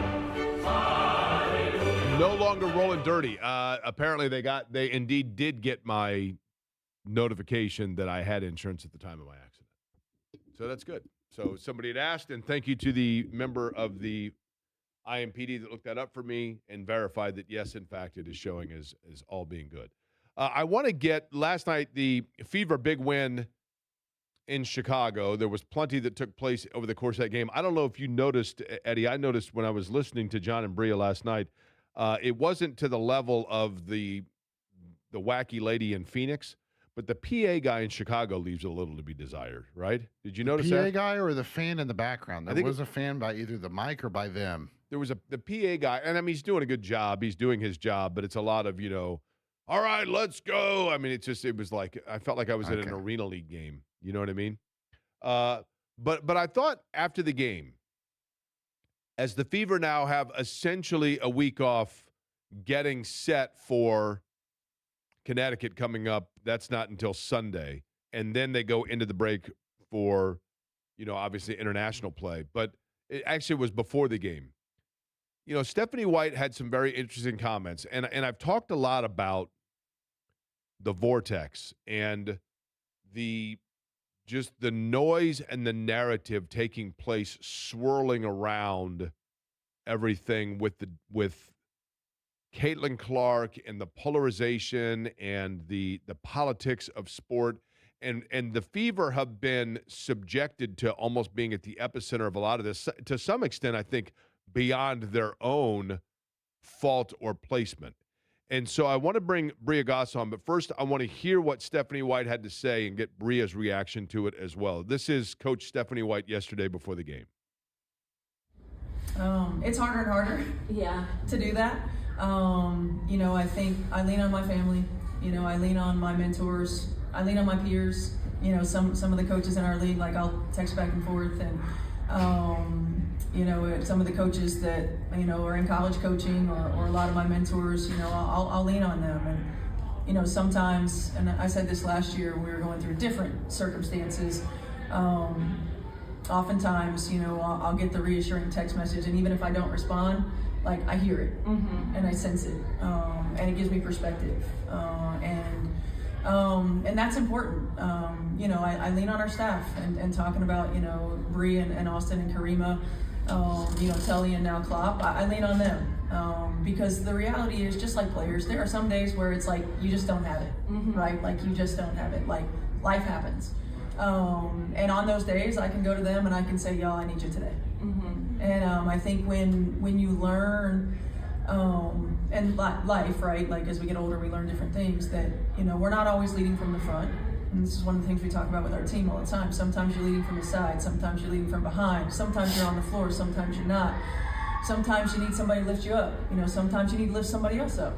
And, I think that this season in particular, I've really tried to live the message that I try to talk about, and lean into the privilege that I have, regardless of the circumstance. And I'm just thankful for the village and these players. I mean, look, these players are really incredible. Like the way that they're able to minimize the outside noise, the way that they're able to show up for each other and for me, every day, and they lift me up. Okay, Bria Goss, I want your reaction, because when I heard that, what I heard was a coach that, and I appreciate the honesty there, but a lot of times, coaches use coach speak. We keep on the blinders. We got on the earmuffs. We don't pay attention to that stuff. Iron sharpens iron. We just go out, we do our job. We don't read the papers. That to me is a coach that is saying and admitting to, it's tough. Not every day is gumdrops and lollipops, especially with the scrutiny that goes into this. And I thought there Stephanie White was actually lifting up her players by saying, I lean on them. And that was maybe an indirect way of saying this narrative about any divisiveness or rift between coach and players is invalid. Your overall reaction to those comments? Yeah, well, first of all, I was in the room. That was right before the New York Liberty game, Oh, the Liberty and game, there was a okay. reporter. Yeah, there was a reporter that asked her a question like that, and I mean, I wasn't exactly sure how she was going to answer it because a lot of coaches are, saying, "Oh, you know what? It's just another day in the office, and we take it with a grain of salt and this and the other." But I think that was a credible moment for Coach Steph White because she showed a lot of vulnerability, which is, especially as a woman, frowned upon most times in the public eye. So I remember feeling emotional after that and feeling like that was the last question and she was headed out. I just wanted to go give her a hug, not because I was feeling sorry, but more so for her taking the stand and saying, more so like in a thank you. And then after that, people are still ready to say, well, then she just needs to quit. Or that was dumb, or she just wasted our time, or a bad day. This is what you signed up for. This is what you're paid to do, and this and then it's like, where did the empathy go? Like it's just so far from they don't look at these people on the team or in the locker room or part of the coaching staff as humans, and they are. And under any microscope, that there's out there, Stephanie White is right there, next to Caitlin Clark's name when it comes to being scrutinized for any little thing. And I am thankful to be in a position that I'm in the back and don't necessarily have to take that on day by day because more than the average people, 95% of the people would not be able to handle day to day what they are able to handle. Do you think that it is, there's a fine line, Bria, between utilizing things to push you and motivate you and get you to the point of your goals, and then also just saying, you know what, and Stephanie White is somebody that is multi-talented. I mean, she's been a successful broadcaster. She's coached in college. I mean, there are other avenues there. Do you think that part of that is that her honestly saying that, or is that also her saying, at some point I'm going to look at this and say, why, right? I mean, am I overthinking that? No, I don't think you're overthinking, but I mean, when you have multiple things in your bag, you want to be great at all of them. And I think that's where she's at. She wants to be great. And sometimes, like she said, she doesn't have it all the time. Like any human would, life happens and things like that. So the fact that she can rely on her mentors and her peers and her coaching staff and even these players, I think that just kind of shows how solid and in tune that they are in that locker room. If they have games where Kelsey Mitchell is, and I thought a really important aspect of the game yesterday, Bria Goss is the guest here. She is on the Schwab Men's 2-in-1 hotline. Even though in this situation, one man, one woman on the hotline, but Schwab still, it's fabulous. Yeah. Bria, I thought after the game, Caitlin Clark has 37 and 10, right? And yet she says that she knew that Kelsey Mitchell wasn't getting it going early in that game and knew how to continue to feed and facilitate her because shooters got to shoot, right? Uh-huh. When those two are going like that as they were in the latter part of the third and into the fourth quarter, are the Fever at that point the most dangerous team in the WNBA? Yes, absolutely. I mean, I was watching and I've watched countless of hours of film on these two and on this team and been to practices and watched every single one of their games. And it still surprises me that they do things that I feel like are unbelievable. And I'm seeing the mix firsthand. And Kelsey came and hit those 2 threes, and then Caitlin came and hit that three all in 3 possessions. I was like, I'm so glad that they're on our team because trying to stop that would do nothing but just make me upset as a player or as a coach. On the opposite side, like, what else are we supposed to do outside of just praying and hoping that they missed? So when you're at that peak and how they're just so able that they're so beautifully able to play off of each other, that's dangerous. And yesterday in the 2 threes and the 1 3, it was kind of like this moment right here was surreal because you could see what hours upon hours of chemistry and patience and grace and hard work and adversity and trust look like all in that moment. All in that moment, that was all the feelings that I was feeling of like they have worked so hard to get to this point. And of course, not every single game we're gonna have, that. But usually, if you have a dominant guard on your best player, or you're going to be defended by their other team's best player. Well, you can't forget about Kelsey Mitchell on the other side because she can get hot, and then vice versa. If you switch over, well, then give the ball back to Caitlin, let her work. Like, very hard to have that, especially in a league that doesn't always praise defense. We don't have enough of defensive-minded people to go out there and say, "Hey, I'm going to straight up stop her," and then I know my other teammate right here is going to do the exact same job, if not better, on the other one. You don't have that. You know, what's fascinating is that, Caitlin Clark has an ability to get her own shot, unlike anybody in the league, probably.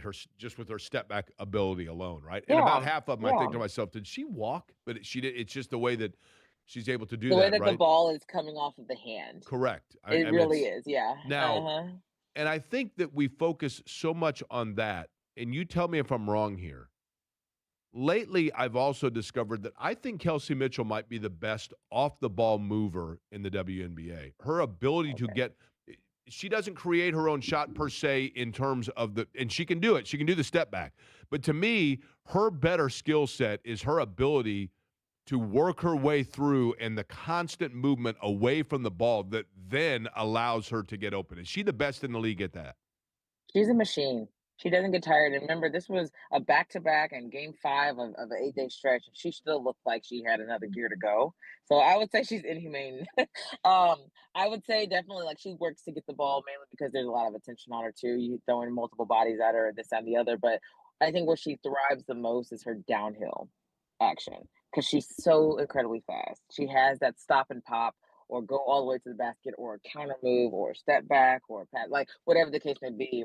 Her bread and butter is, and who can stay in front of that with that speed. If she has to work extremely hard to get the ball open, you better believe the same energy she's coming with in that first quarter, she's still going to have in the fourth. There's no getting her tired. The Bria Goss is my guest. Did you ever play? I know you played basketball, obviously. Did you ever play baseball or softball? Did you ever play softball growing up? No, I wish I did. No, I did not. You wish you did. Now, were you doing the year-round basketball thing? Is that what it was? So I played soccer when I was young. Soccer and basketball was a big thing. And then when I got to middle school, I did volleyball, basketball, and track. And I did volleyball, basketball, and track all the way up until. Now, were you at Ben Davis or were you at South Wayne or Fulton? Fulton also Ben Davis? So it's crazy. So the year that I started going in 7th grade is the year that they started calling it Chapel Hill. Okay. But they tore down Fulton. So I was at BDJ. Okay. But it was called. Does that make sense? So I was at BDJ, but we were calling it Chapel Hill. So you like to tell people that you were a star basketball player at Chapel Hill, and then automatically they think, you know what I mean? You're Jordan. Right? Listen. I'm not gonna say. Well, I will say it. My poster is still up there. Like, they have those shrines up in the gym right now. Okay. At the new building right now. I remember posing for that and everything, so that was pretty fun. Don't want to toot my own horn, though. It's not always about me. Listen, at Eastwood Middle School, they had a plaque with my name on it, and they misspelled my last name, so I don't know what that says, right? Yeah, they misspelled the last name. The reason I asked about the softball aspect, in baseball, I've said on this show a lot, teams that make runs in baseball, oftentimes, it's not necessarily the marquee players. You know what those players can do. It's the career 245 hitters that have a 260 season, and that's what lifts a team sometimes. For this Fever team, who on this roster is the role play player that has exceeded and started to break through their own ceiling, and that's what has allowed, as much as we want to credit, Caitlin Clark, Kelsey Mitchell, understandably so, Aaliyah Boston, who are the players that were not going to look at their own ceiling and broken through it, and that's what has also lifted them? KK Timpson. KK Timpson has done something that we hope in a second-year player, but we don't hardly ever see in a second-year player. When you come in, especially as a rookie, if you're not, in rookie of the year conversation, you typically get overlooked for the duration of your career, or maybe even, especially that second year. And a lot of rookies who aren't in that conversation typically don't even make it to a second year. So I don't think there was a lot of expectation for KK Timpson.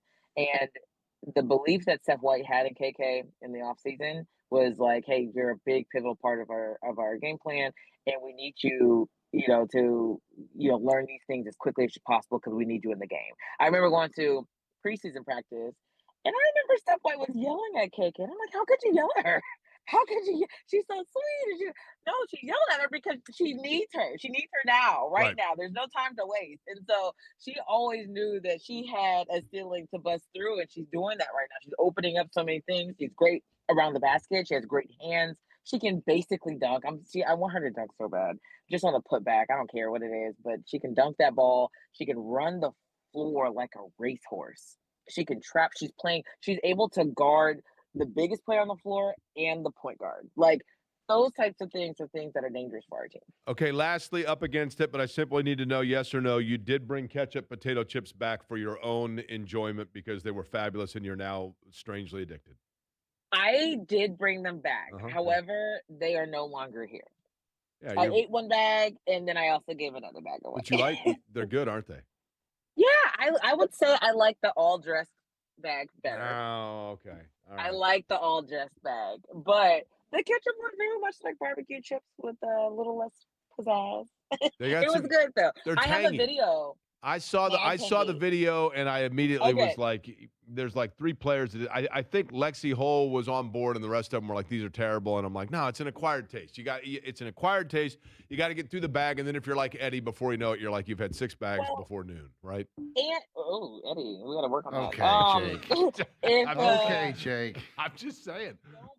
If you don't see like ketchup flavored Lay's, or if you cover that up and you just eat the bag, I think a lot more people. If they said tangy tomato, if they just said tangy tomato, people would be like, yeah, these are good, right?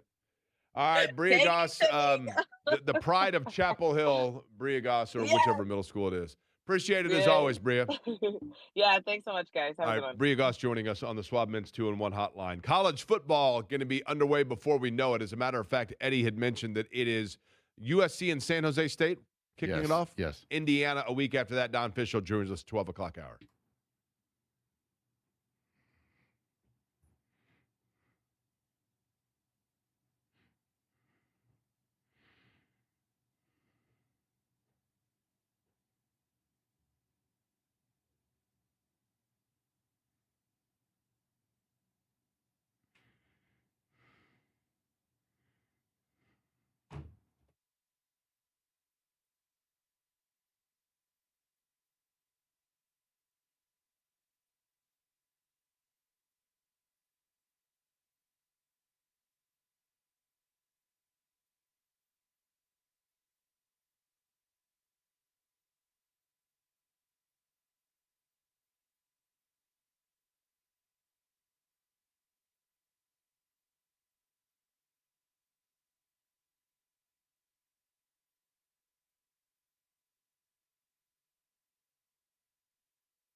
Now, my only complaint's the wrong word here, Eddie.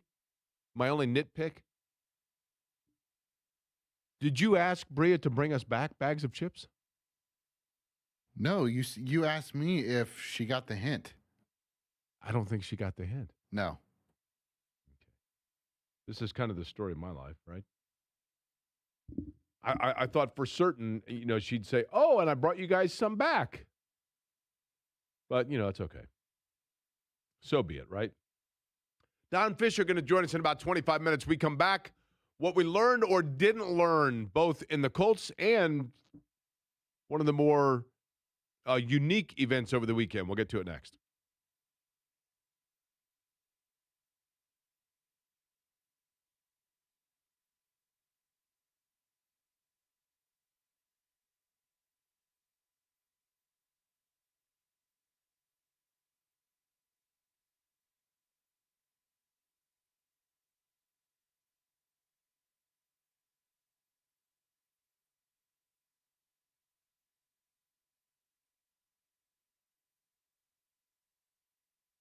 Hey there, Jake Query for Surfside. Look for the can with the sunset stripes. Surfside, of course, iced tea with a splash of vodka, lemonade with a splash of vodka. You can do variety packs, enjoy the different flavors of Surfside.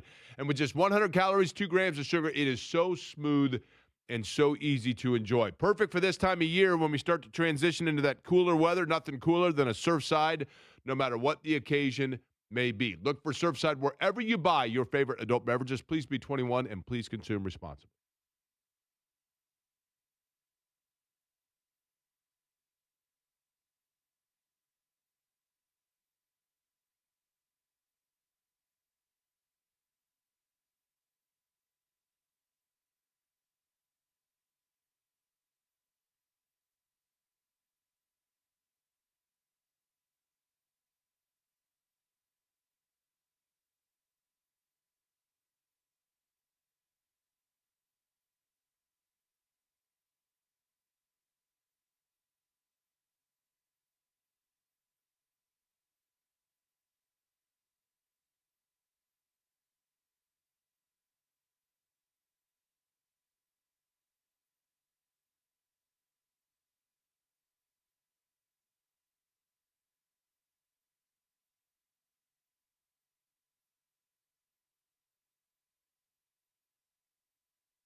It's Query and Company. I'm going to be keeping you company for the next few hours. You are not going to believe the company. This company. You're going to bankrupt your mama's company. At least I have the radio to keep me company. On 93.5 and 107.5, The Fan.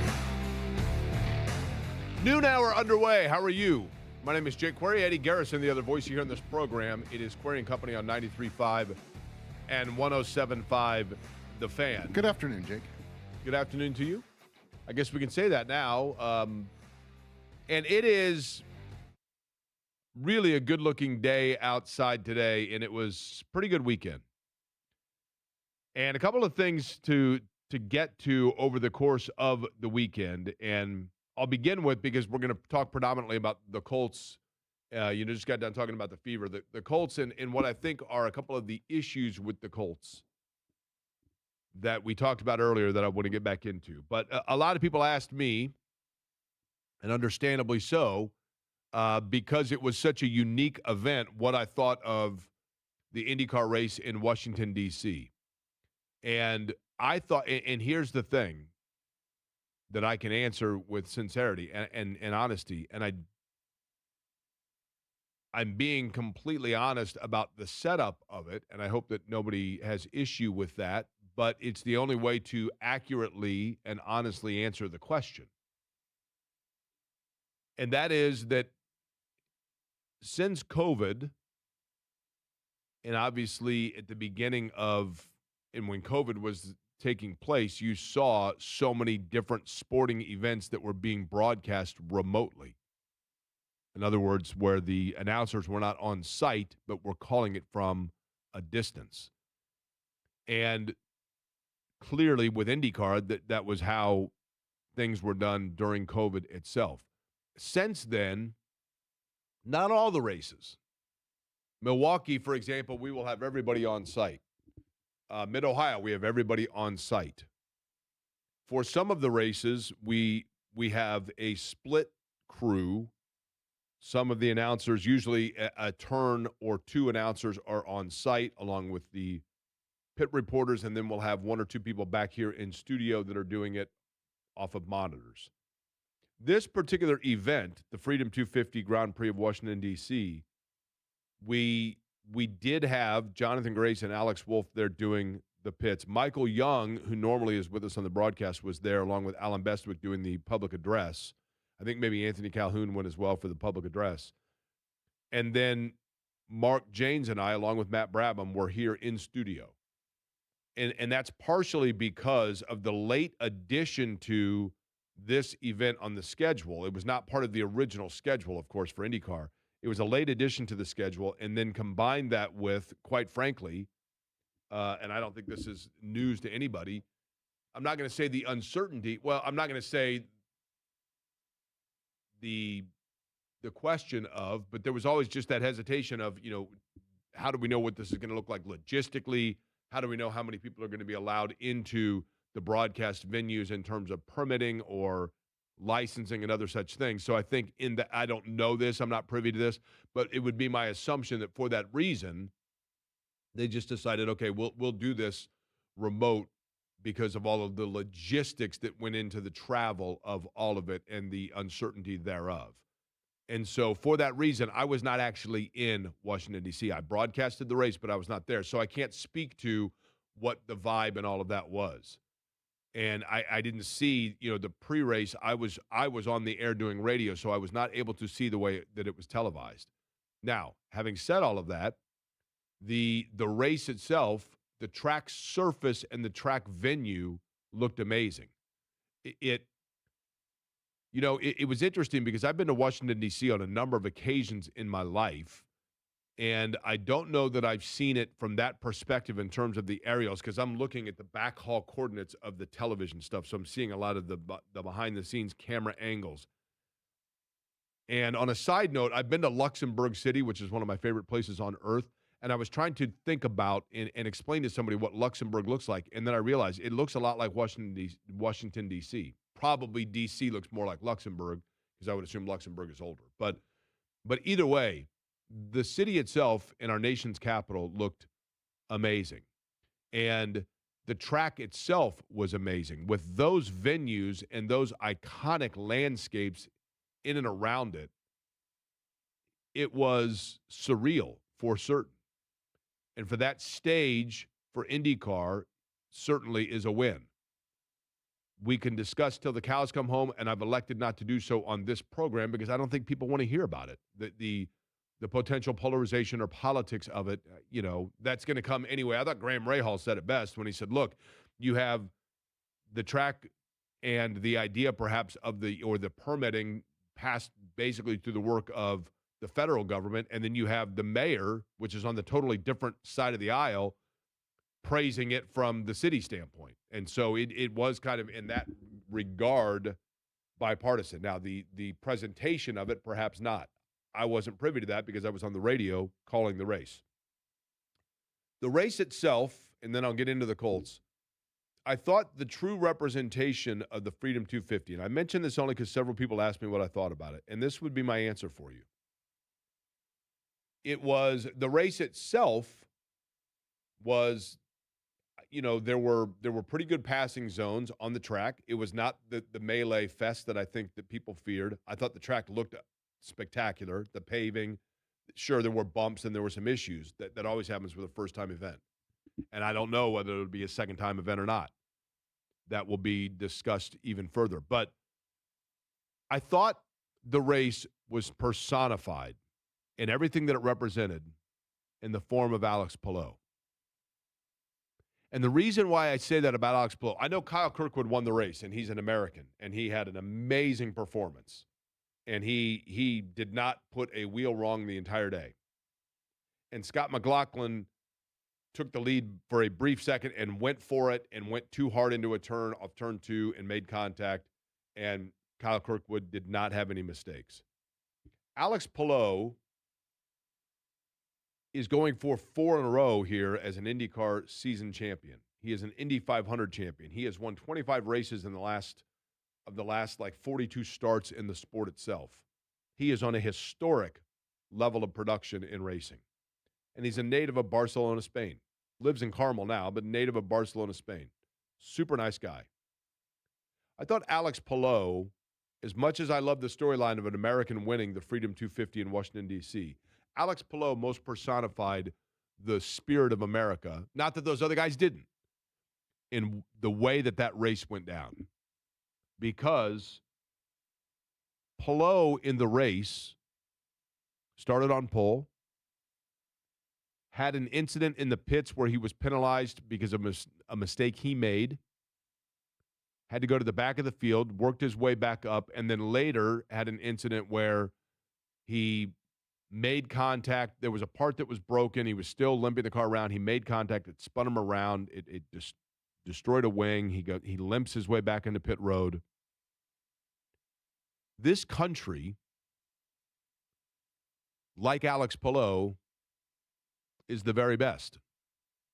This country, like Alex Palou, is what the rest of the world aspires toward. Maybe not every day, but for the most part. And Alex Palou, after the race, a race in which he had a huge points lead going into it, a race in which he made a couple of mistakes and things just didn't go his way. After the race, Alex Palou, with great grace, did an interview and said, "Today was not my day. I was disappointed in the way that it went. I made mistakes. I have to improve on those mistakes. And next week is a chance in Milwaukee to improve and get better." And I think at its core, that represents exactly why the United States celebrated its 250th birthday. As a country, we have made our mistakes. As a country, we have gotten involved in foreign affairs that we stayed into too long. We have gotten involved in or put our investments or our interests in areas that perhaps we did not need to. And I'm not talking about current events today. I'm talking about going back, if you look at a number of different aspects and avenues of the American involvement. But it is still the greatest experiment of government in the history of the world. And the reason why we continue as a nation to flourish in that regard is because each time that we as a country or as a people have made mistake, we have said, instead of sulking and feeling bad about it, we have said, we have to get better. And we will get better, and we will move forward. And for Alex Palou to be on stage as the best, to then be humbled and come back and say, but I'm still the best because I find a way to get better. That's the ongoing experiment that makes this the greatest land in the world. And I thought that was a perfect representation. So we saw within sport what this spirit of this country is. And that was my takeaway. That was my takeaway from it. And then Kyle Kirkwood ran an amazing race. And there were other drivers that had a really good day. I thought Nolan Siegel, who, again, a driver who has found out that he is not going to be with his team next year. He is trying to find out what his future is, but instead of sulking about it, he went out and finished one of his best finishes of the year. That's the American spirit, and that was cool to see. All of it was very cool to see without question. 3 races left now, right? 2 in Milwaukee and then Laguna Seca? And then Laguna Seca, the next 2 weekends. Now, as for the Colts themselves, on Saturday, I was preoccupied with all of the practice, qualifying, and everything taking place in D.C., but went back and watched the Colts game with Atlanta. And I'm going to go back to what I said earlier about my takeaway of the Colts. And it involves 2 different, one television, one movie, things that stick out in my mind. Beginning with, in about 1986 or 87, somewhere in there was a fabulous, one of the all-time great Saturday Night Live skits with Eddie Murphy. And in it, Eddie Murphy, and you couldn't even do this skit today probably, but Eddie Murphy in the skit goes incognito to see what life is like as a white business person in the United States. And it's really funny. And there is a scene in that skit, Mr. White is the name of the character, and in the skit, Eddie Murphy goes in and he's buying a newspaper, and he goes into this bodega or a deli in, I think it's in New York City, obviously, and he's buying the newspaper. And the guy behind the counter says, "What are you doing?" And Eddie Murphy looks at him and says, "I'm buying this newspaper." And the guy says, "There's nobody around. What? Just take it. Just take it." And and Eddie Murphy's like incredulous. And he's like, "No, just seriously, just take it." And I really do think that Riley Leonard is like that character, and I don't mean in the way that you think, just simply in the fact that Shane Steichen, I think, and many people within the Colts organization really want Riley Leonard to be the backup quarterback, mostly because the things that he does as a quarterback, the style that he can play or the things that he can do are probably the most similar or require the least tweak to the playbook of what Daniel Jones does. So it's a more seamless transition from one to the next. But also because I do truly think that Shane Steichen is 100% out. 100% out on Anthony Richardson. And because I think he is totally out on Anthony Richardson, he so desperately wants Riley Leonard to just be the backup quarterback. But Riley Leonard, the Colts are saying to him about that backup job, "What are you doing? Just take it. Just take it. The job's right here. Just take it." And Riley Leonard, it's almost like he's incredulously surreal looking around, trying to figure out how exactly to do that, because he has yet to step forward and take by the reins that position, that golden opportunity before him. And for that reason, Anthony Richardson, I think, has outplayed him. Anthony Richardson hasn't blown your socks off, but Riley Leonard doesn't look ready for the occasion. And at some point, we have to have the conversation. We have to face the reality at some point. I like Shane Steichen a great deal as a coach. I don't know him as a person. I know him through interviewing him and seeing him, and I'd probably get like the, "Hey, what's up?" But it's not like I know him and go out and have beers with him. But I like him as a head coach, and I think that he has a lot of attributes as a head coach that are very admirable. One of them is I think he is a very good offensive coach that can find and create ways to awaken and get the most out of a quarterback. We saw it a year ago with Daniel Jones. But ever since the helmet tap, I think Shane Steichen has been totally out on Anthony Richardson. And I just don't think – I think Chris Ballard still believes in Richardson. Maybe not that he's an everyday starter. But you hear Chris Ballard when he talks about him, just really proud of Anthony. Look, Anthony's a great teammate. I'm really proud of him. He gets into that, right? And I think that other players in the locker room are fine with Anthony Richardson, but Shane Steichen clearly is out on him. But look at the Atlanta game. Yeah, Anthony Richardson's playing against guys that probably are going to end up playing for the Birmingham Stallions or the St. Louis Battlehawks. I don't even think the Birmingham Stallions are around anymore. They're moving or whatever, but you get what I'm saying. Or the Indianapolis Capitals. Mike Vanderjagt was there at practice last week. A lot of guys that probably are not going to find their way into the NFL. But nonetheless, Richardson, what you see is what you also then forget is that many of the guys that Richardson's in that huddle with are not going to be on NFL rosters.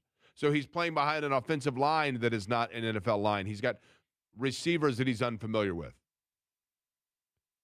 And Richardson, with that, was able to move the football or keep things alive in ways that Riley Leonard did not do.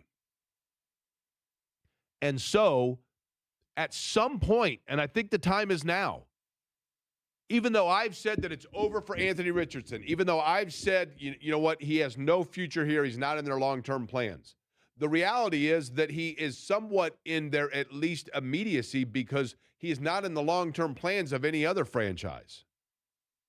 And if he's not in the plan of any other franchise, then the Colts look at it, and what did Ed Dodd say? You got to take care of your own. You got to look at your own team. You have to do what is best for your own team. And there clearly are people within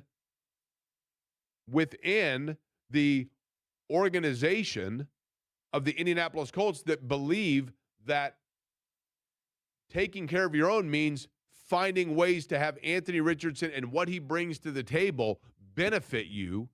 And if that's the case, the time has arrived for Shane Steichen, even though he may not see him as the starter.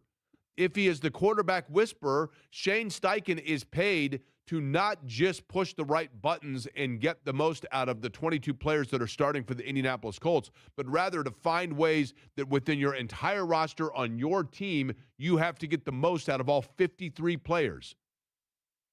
And that means whether it be coming up with limited packages or making sure in spot duty, say a game or two if Daniel Jones is unable to go, that you are finding ways and pushing the buttons to awaken Anthony Richardson and get the most out of him. You cannot be a quarterback whisperer coach. You cannot be a head coach that gets your flowers for what you do with your starter while not also getting the most out of other players that have areas where they can benefit your franchise.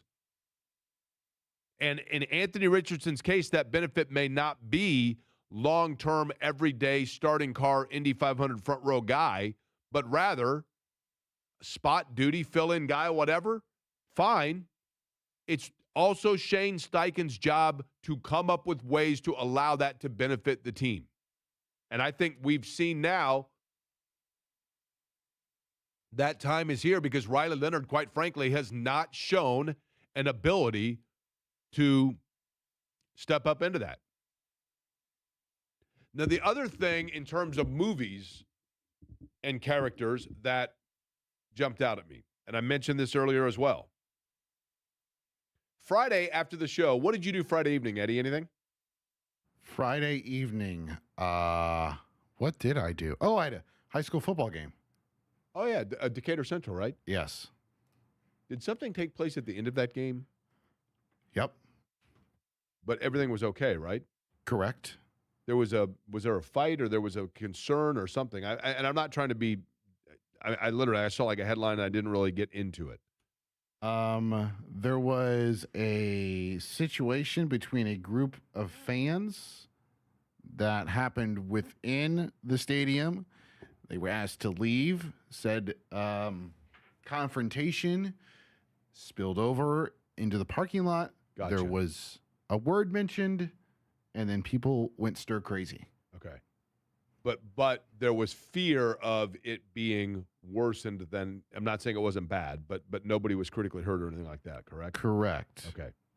But either way, on Friday evening after the show, Friday, I went and had to get a small thing of skin removed.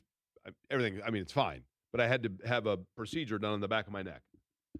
So I've been rolling around all weekend with a big Band-Aid on the back of my neck. Now, in Pulp Fiction, Marcellus Wallace, played by Ving Rhames, is the, in spoiler alert, sorry, you've had 30 years. Marcellus Wallace in the movie is the organized crime leader. And he's got a Band-Aid on the back of his neck. Now, in reality, just before they were filming the movie, as legend has it, Ving Rhames was shaving his bald head, and he nicked himself on the back of the neck and put a big Band-Aid on it, and they just kept it in as part of the character. And that has led to this big speculation about what that means. And so I'm rolling around all weekend looking like Marcellus Wallace. I got this big Band-Aid on the back of my head, right? And in the movie, people started to overanalyze it. People started to speculate as to what it meant. People started to form their own opinion that this was a Quentin Tarantino maestro stroke where this character with the Band-Aid has it on the back of his head because in reality, he sold his soul to the devil and his spirit was pulled out through the back of his neck, and that's what Travolta and Samuel L. Jackson are carrying around, his spirit that they are retrieving, that he had sold to the devil, but they're getting it back. And so everybody saw that Band-Aid and immediately jumped to their own conclusion as to what it meant. And some of the variation as to what it meant, even though theoretically that isn't the case, became almost factual because it's been recited so many times by so many people for so long. And it's like, no. I know that he supposedly simply nicked his neck, but in reality, this is what Tarantino meant by it. And in the case of the Colts, we do this all the time. All the time you see something that might be relatively benign or innocuous, but we interpret it to mean oh so much more to the point where then it becomes fact.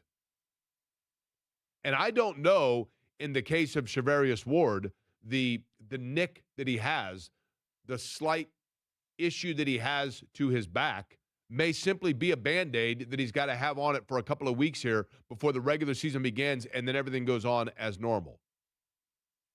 But already we are seeing the injury to Charvarius Ward, and we are interpreting that, like Marcellus Wallace, as being something that perhaps is even more illuminating or obvious than just the subtlety for what it is. And we're seeing it as Charvarius Ward has this back injury that is going to cause him to walk away from the NFL, that is going to deplete the defensive backfield of the Indianapolis Colts, that is going to create another position at corner where Justin Wally's going to have to move over. And then what do you do at nickel? And Jalen Jones is a guy that's been a little bit out of the favor of Lou Anarumo's defense and was drafted for a different style. And what do you have here? And it's entirely possible that Charvarius Ward's injury, Mooney Ward's injury, is going to be the storyline of Marcellus Wallace and the soul and everything that is far more than what it simply was in its initial form. It's entirely possible it becomes a bigger storyline than we ever thought to begin. Or it may be that it was a simple nick and he put a Band-Aid on it. And that's where we are. And you certainly hope for that.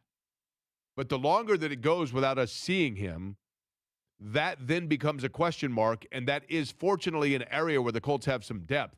But you don't want to immediately begin the season by testing that depth or immediately having to tap into it, because then it kind of throws everybody off kilter. And that is right now, you want your defensive backfield to be at its absolute best, notably because you are not getting the pass rush that you expected to get, whether it be the fact that, Latu I think is going to be okay, but we haven't seen a lot of him, obviously. Tui Moalau is, at some point, got to start playing. And then you start getting into insurance policies that you sign to give you depth on the line, and you're going to have to rely on those players, the Arden Keys of the world, that were brought in to be somebody that was just a depth piece, and now it's going to be a centerpiece, and that throws everything off and gets everything off kilter. So you hope that it's just simply the Band-Aid from a neck and shaving, and it's not a bigger storyline than that. Indiana starts their college football season, and it still is bizarre to say, their defense of the national championship next weekend. Don Fisher, voice of the Hoosiers, next.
It's Monday. It's 12:30. It's Fish. The voice of the Hoosiers, Don Fisher, joining Query and Company on 93.5 and 107.5 The Fan. One quick thing before Don Fisher. Somebody did ask me this question. Jake, Alex Palou was on pole. Why was he in a pit stall with a car in front of him? The pit designation is determined by the qualifying order of the previous race. So Louis Foster was the pole sitter in Markham. Therefore, he had the first choice of where to pit stall in D.C. And Pelot, I think, qualified for that race like 10th. So he would have had the 10th selection. Pelot was on pole for D.C. That means that he will have the first pick for his pit selection stall in Milwaukee. Joining us now for the first time this season, and the first time that we can now say this, we've obviously talked to him since Indiana won the national championship, but he is the radio play-by-play voice of the defending football national champions, which everyone knew eventually would happen for him during his time as the voice of the Indiana Hoosiers. Don Fisher joining us. Indiana getting set to take on North Texas a week from Saturday at noon to get everything underway. And Don, I'll simply begin with this, and that is, some key positions with new faces, but the most important face is the same with Curt Cignetti. And did you see, or has there been any difference at all in approach to the way schematically or any of it that they have gone through this offseason or this preparation for the season different than a year ago? Well, you have talked to me before about Curt Cignetti and in regard to how he goes about things, and I can tell you without question, not one thing has changed. No, he is who he is, and he has a standard. He has a process. He does all the things that he has done for the last 2 years in practices, and I've been down there for several of those, and there's no question. The man is the man, and in my mind, the smartest football coach in the country. You could argue that. Surely somebody will argue it, but in my mind, and based on what I've seen, there's nobody better than him. Actually, Don, Paul Feinbaum's on line 2. No, I'm just kidding. Yeah. Although I think Paul Feinbaum actually says he's the best coach in the country, right? For whatever reason, he's not sold on Indiana, but he's sold on Curt Cignetti. Let's go to this from the offensive standpoint. Fernando Mendoza, Don, was so special in the so many different ways that he can do it. And Mike Shanahan's going to have in Josh Hoover a guy that can flat throw the football, but I don't know that he is as versatile with the legs as Mendoza and maybe through the progression of reads as Mendoza, because that was very elite. Have they done anything, or have you seen anything in terms of the schemes they will run offensively that alter from what they had Mendoza doing? No, I don't think you're going to see much different with Hoover, other than the fact that he might move around a little bit more in the pocket than what Fernando did, simply because he doesn't have the same kind of size. He's about 6'1". I don't know if they're listing him at 6'3" or whatever they're listing him at, but I don't think he's much more than 6'1" at best. So he's not the biggest guy in the world. Maybe a little tougher to look over that offensive line that'll be in front of him. But I don't think the scheme itself changes at all. And I've said this for a long time now. I really think Cignetti, and I know he's got a terrific quarterback coach in Tito Santeri, but I think Cignetti is a quarterback whisperer. I think this guy is phenomenal at knowing exactly what he's looking for out of his quarterbacks. And he would recruit the guy if he didn't think the guy fit the mold, if you know what I'm saying. And all of his quarterbacks over the last 8 years or so have been probably the player of the year in their conferences. And without doubt, this guy he knows what he's looking for, and he gets what he's looking for when he goes to the portal. And I think he's done it again with Hoover. And Hoover, like I said before, isn't the same size as Fernando, and they may do a few things a little bit differently in regard to helping him from a size perspective, getting him, to move around a little bit more. But other than that, I see no changes in what we're going to see as far as the quarterback is concerned. Don, I in my mind, and I know that there were so many great players and great plays last season, but in my mind, each time I think of you having this incredulous, enthusiastic call of this huge play, it feels like 50% of those were Charlie Becker, that just, especially the latter part of the year. I mean, he just made play after play for them. And he had great players around him in Cooper and Surratt, obviously, right? And Mendoza throwing exactly to him. Right. Does he? How does he change as a receiver? Does he have to elevate himself, and is he prepared to do so now? But even though he's got Nick Marsh there, who's going to be an outstanding player, and they have other players, but he is now a little bit more of the hunted, so to speak. How does it change his game and approach? Well, I think the one thing that has changed for Charlie Becker this year is he's off of social media. I saw something about that yesterday or the day before. He's no longer doing social media simply because it affects, as we all know, it affects everything if you're paying attention to it and looking at every single post and those kinds of things. And I think this kid really realizes how valuable not being on social media can be for him, because he is not caught up in himself at this point. He is caught up in the fact that he has got to make improvements. He's got to get better. I think he's going to work at it very much like Fernando did last year. Fernando was the hardest working guy in that football team in preparation for every single ball game and practices and all of those kinds of things. I'm convinced that Charlie Becker is going to be one of the premier wide receivers, if not the premier wide receiver in college football this year, because I think he's got the right mindset, and he's been helped by a guy named Curt Cignetti and the rest of the coaching staff. These, I'm telling you, Jake, these guys are really smart, and they really know what they're doing. I'm not going to sit here and tell you they're going to win another national championship, but they've got a great chance to do it because of what Curt Cignetti has done in the transfer portal, how he's developed players at this point. All the people that are involved in this program right now are on the same page. They're all talking about preparation, getting ready for the season, and talking about how much improvement has to be made. And the players have bought into this big time as well. So for Charlie Becker, who might be the star of this team going into the season just because of what he did in the last half of the season last year, he's got the right mindset. And, man, that thrills me to death, because that's the other thing about Cignetti. He vets every player coming in, and character is his first priority. And if they don't have that, they don't even make the next level, so to speak. Yeah, Don, I mean, obviously, and it's so funny because after 1 year, there's a tendency as a fan base to be greedy, right? Like, no, we want another time. The reality is you want to be in contention to be in contention. And there is no reason to think that they will not be certainly that. I mean, are they going to win the title? I don't know. I would think that they absolutely will be in position to be a playoff team. They have so many areas of depth. So, Don Fisher, my question for you is of all things, is running back actually a position where they might have as much depth as anywhere else on the roster? It is right now. They've got three guys that are, I don't want to say clones of one another, although two of them really kind of are, Kobe Martin and Lee Beebe.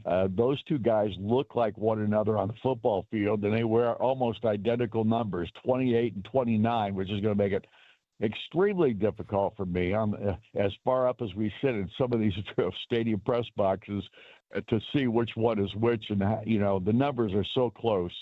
But they are great-looking kids, and obviously Turbo Richard is the transfer portal guy who came in this year. He has looked just as good as those other two. I don't see any letdown there, and I think they're deeper in that running back room than they've been. And last year, of course, it was Kalen Black and Hemby. Those two guys were terrific. But I think these three guys as a group will make him an even stronger running back room, no doubt about it. Yeah, I saw Turbo Richard a little bit when he was at Boston College in watching Clemson games, and he's a shifty back, if that makes sense, but at the same time, Yep. like Kobe Martin to me is like a home run hitting guy, right? That can break free. And when I thought Martin was outstanding every time his number was called, and so for people look at Turbo Richard and they go transfer portal, he's going to be the number one. It could be almost by committee because, Don, to your point, they just seem really deep in that area. What about defensively? What has jumped out at you about what you've seen and what's going to be their strength defensively, or maybe their Achilles defensively? Well, strength-wise, before we got this ruling at the NCAA one here on this eligibility thing, the strength of the defensive line, going into it without Daly and without Wyatt, the two guys that were ruled eligible for a short time there, and we still don't know what that situation will be by the time they get to the season, or maybe into the season a little bit, because things change, as we know, with lawsuits and those kinds of things in college football these days. But I will tell you that the defensive line, even without those two, is probably one of the strengths of this football team. They are really looking good. The two kids they got from Kansas State, they were both edge rushers. Both have looked really good in fall practices, even in the spring practices when they were there. I'm convinced that the defensive line is better than it was a year ago, just because of the experience factor, number one, and then number two, the fact that they've got those two edge guys that both look really, really good in that area. I think the defense, the only real question mark on the defense is who's going to take D'Angelo Pine's spot in regard to, and of course, Aiden Fisher being gone as well, the one linebacker position. But Isaiah Jones, I think, proved himself last year, and I think he's the guy to take over Aiden. Elijah Hardy is terrific as well at the other linebacker post.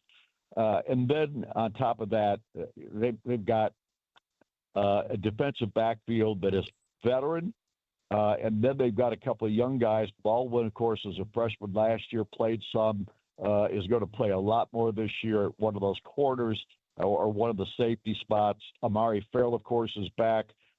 They've got all the tools, Jake, to be something special on the offensive side, maybe even more so than they were a year ago. Don, one of the things about IU football, Don Fisher is my guest. He's on the Swabman's 2-1 hotline, the voice of the Indiana Hoosiers. And there's been a lot made of this.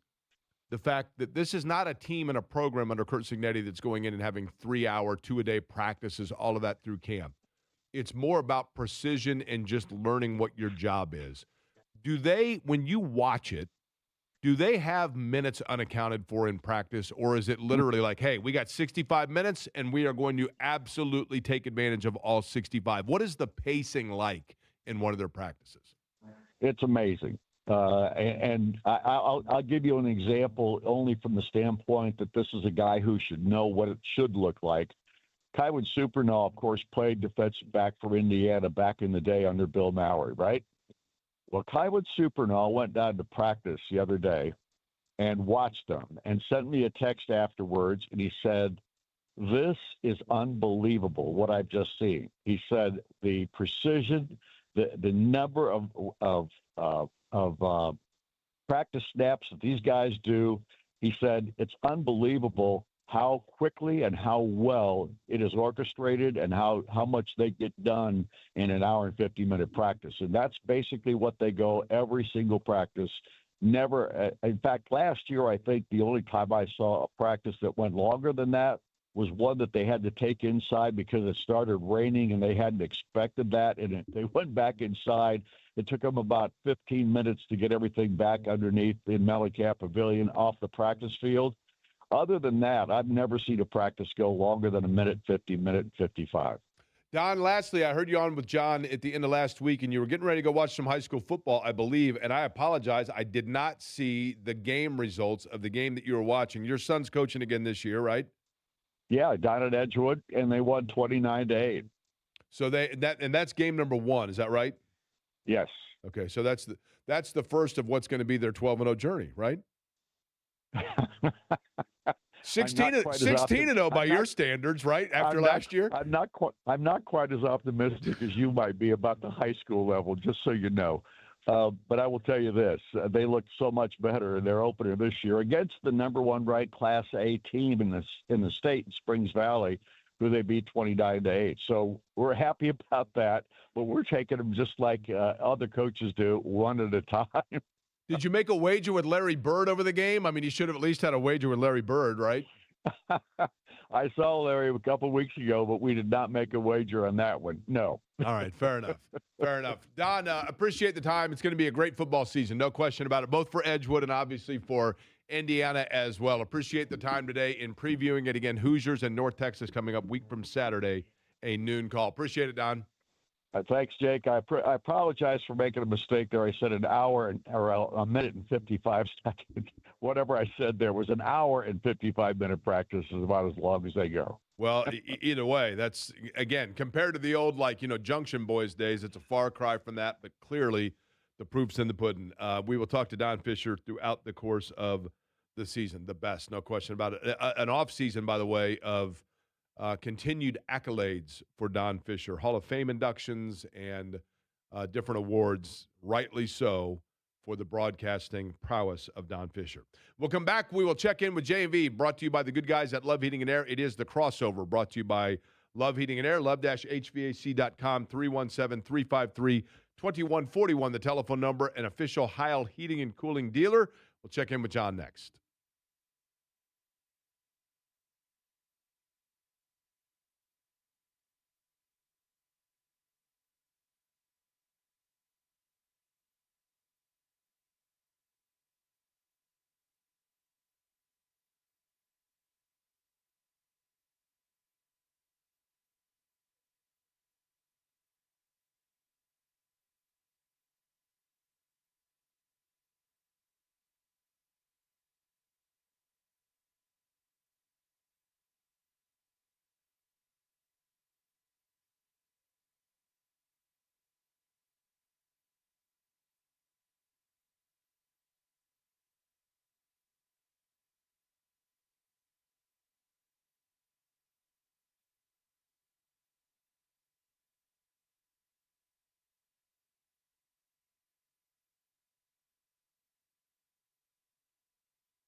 This is Query and Company on 93.5 and 107.5 The Fan.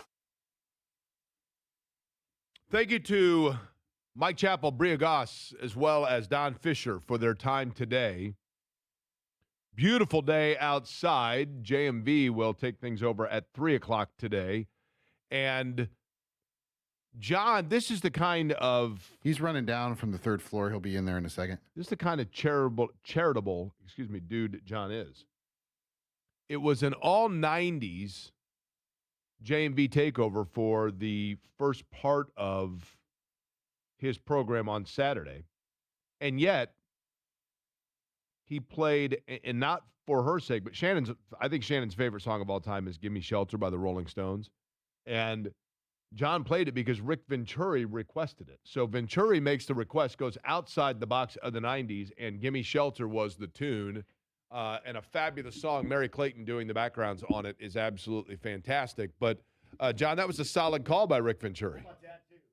Rick, and one of the biggest listeners to the show every Saturday night is the wife of Chad Buchanan, Pacers general manager. Calls in all the time. Oh, really? Yes, and now all the time. Which one did she go with? She went with I'm All Right by Kenny Loggins, and then somebody else from a party that they were attending, I think it was surrounding Live in Westfield, requested Tuesday's Gone by Leonard Skinner. So that was about 7 minutes to go to the bathroom right there. Yeah, it was good. I was going to say that, or then you can play some Frampton Comes Alive if you had some lettuce beforehand, right? So it is a fun night. It always is. So. Okay, so what's on the big program later today? Pat Boylan will talk Fever from last night, I'm sure. There's going to be a point where the Fever start to decline, I'm assuming, in our focus here. And sometimes I wonder if it's a bad thing, but sometimes I wonder if that's a good thing from the angle of, well, then they can even more just concentrate on the basketball aspect of it. But we'll get into that with Pat coming up in the 4 o'clock hour. And then Stephen Holder regarding the Colts and moving forward, Detroit next week, and that preseason game, which was awful. By the way, on Saturday. And I will admit, I was a little detached because I was doing the race. But, John, I hate to admit this. I didn't realize yesterday as it was happening that Liv was playing yesterday. Yeah, did you see it? I mean, it may but somebody told me that there was not a great crowd. There was not a great crowd, and the guy that won looked kind of refreshing, I guess, but he looked like Chachi Arcola. He did totally right. Like 22 years old, he had gold chains hanging out, and he was chomping on his gum. And I saw it, but then like they panned out because I caught it at the very end. They panned out, and I'm like, there were like 14 people on the taking pictures, and that was it. Seemingly, Eddie, is his name Michael Lasasso or DeSasso? Sure. Or somebody like that. Yeah. But you know what? They did accumulate a handful of recognizable golfing names that clearly nobody likes. I mean, some of the most unlikable dudes in golf are on that tour, which is fledgling right now. Like basically, if they took over the NFL, Johnny Manziel would be exactly. You know what I mean? Anybody you didn't like is a part of that. I think Ian Poulter is somewhere. Nobody likes that guy either. So anybody you did not like is a part of that. Cheating allegation guy, get him out there, whoever it might be, right? And yes, you are correct about the fact that when it comes to, preseason game number 2, how much do you look into it? But, man, at the quarterback spot, it's like, does anybody want to back up Daniel Jones? Let me tell you what, it's always, I think, great to stay healthy, which the Colts never do. You have to this year because they have zero. I beg a big, fat donut hole of zero for depth. Nothing. Corner maybe the one area, and that's the one area that already is kind of being tested. All right, J&B will be with you at 3 o'clock today. By the way, we will all be at Kroger locations coming up on Wednesday, all part of helping out with flood relief here in central Indiana. More on that. We'll get you up to speed on it tomorrow. We will be with you at 10. Thanks for listening to Query & Company.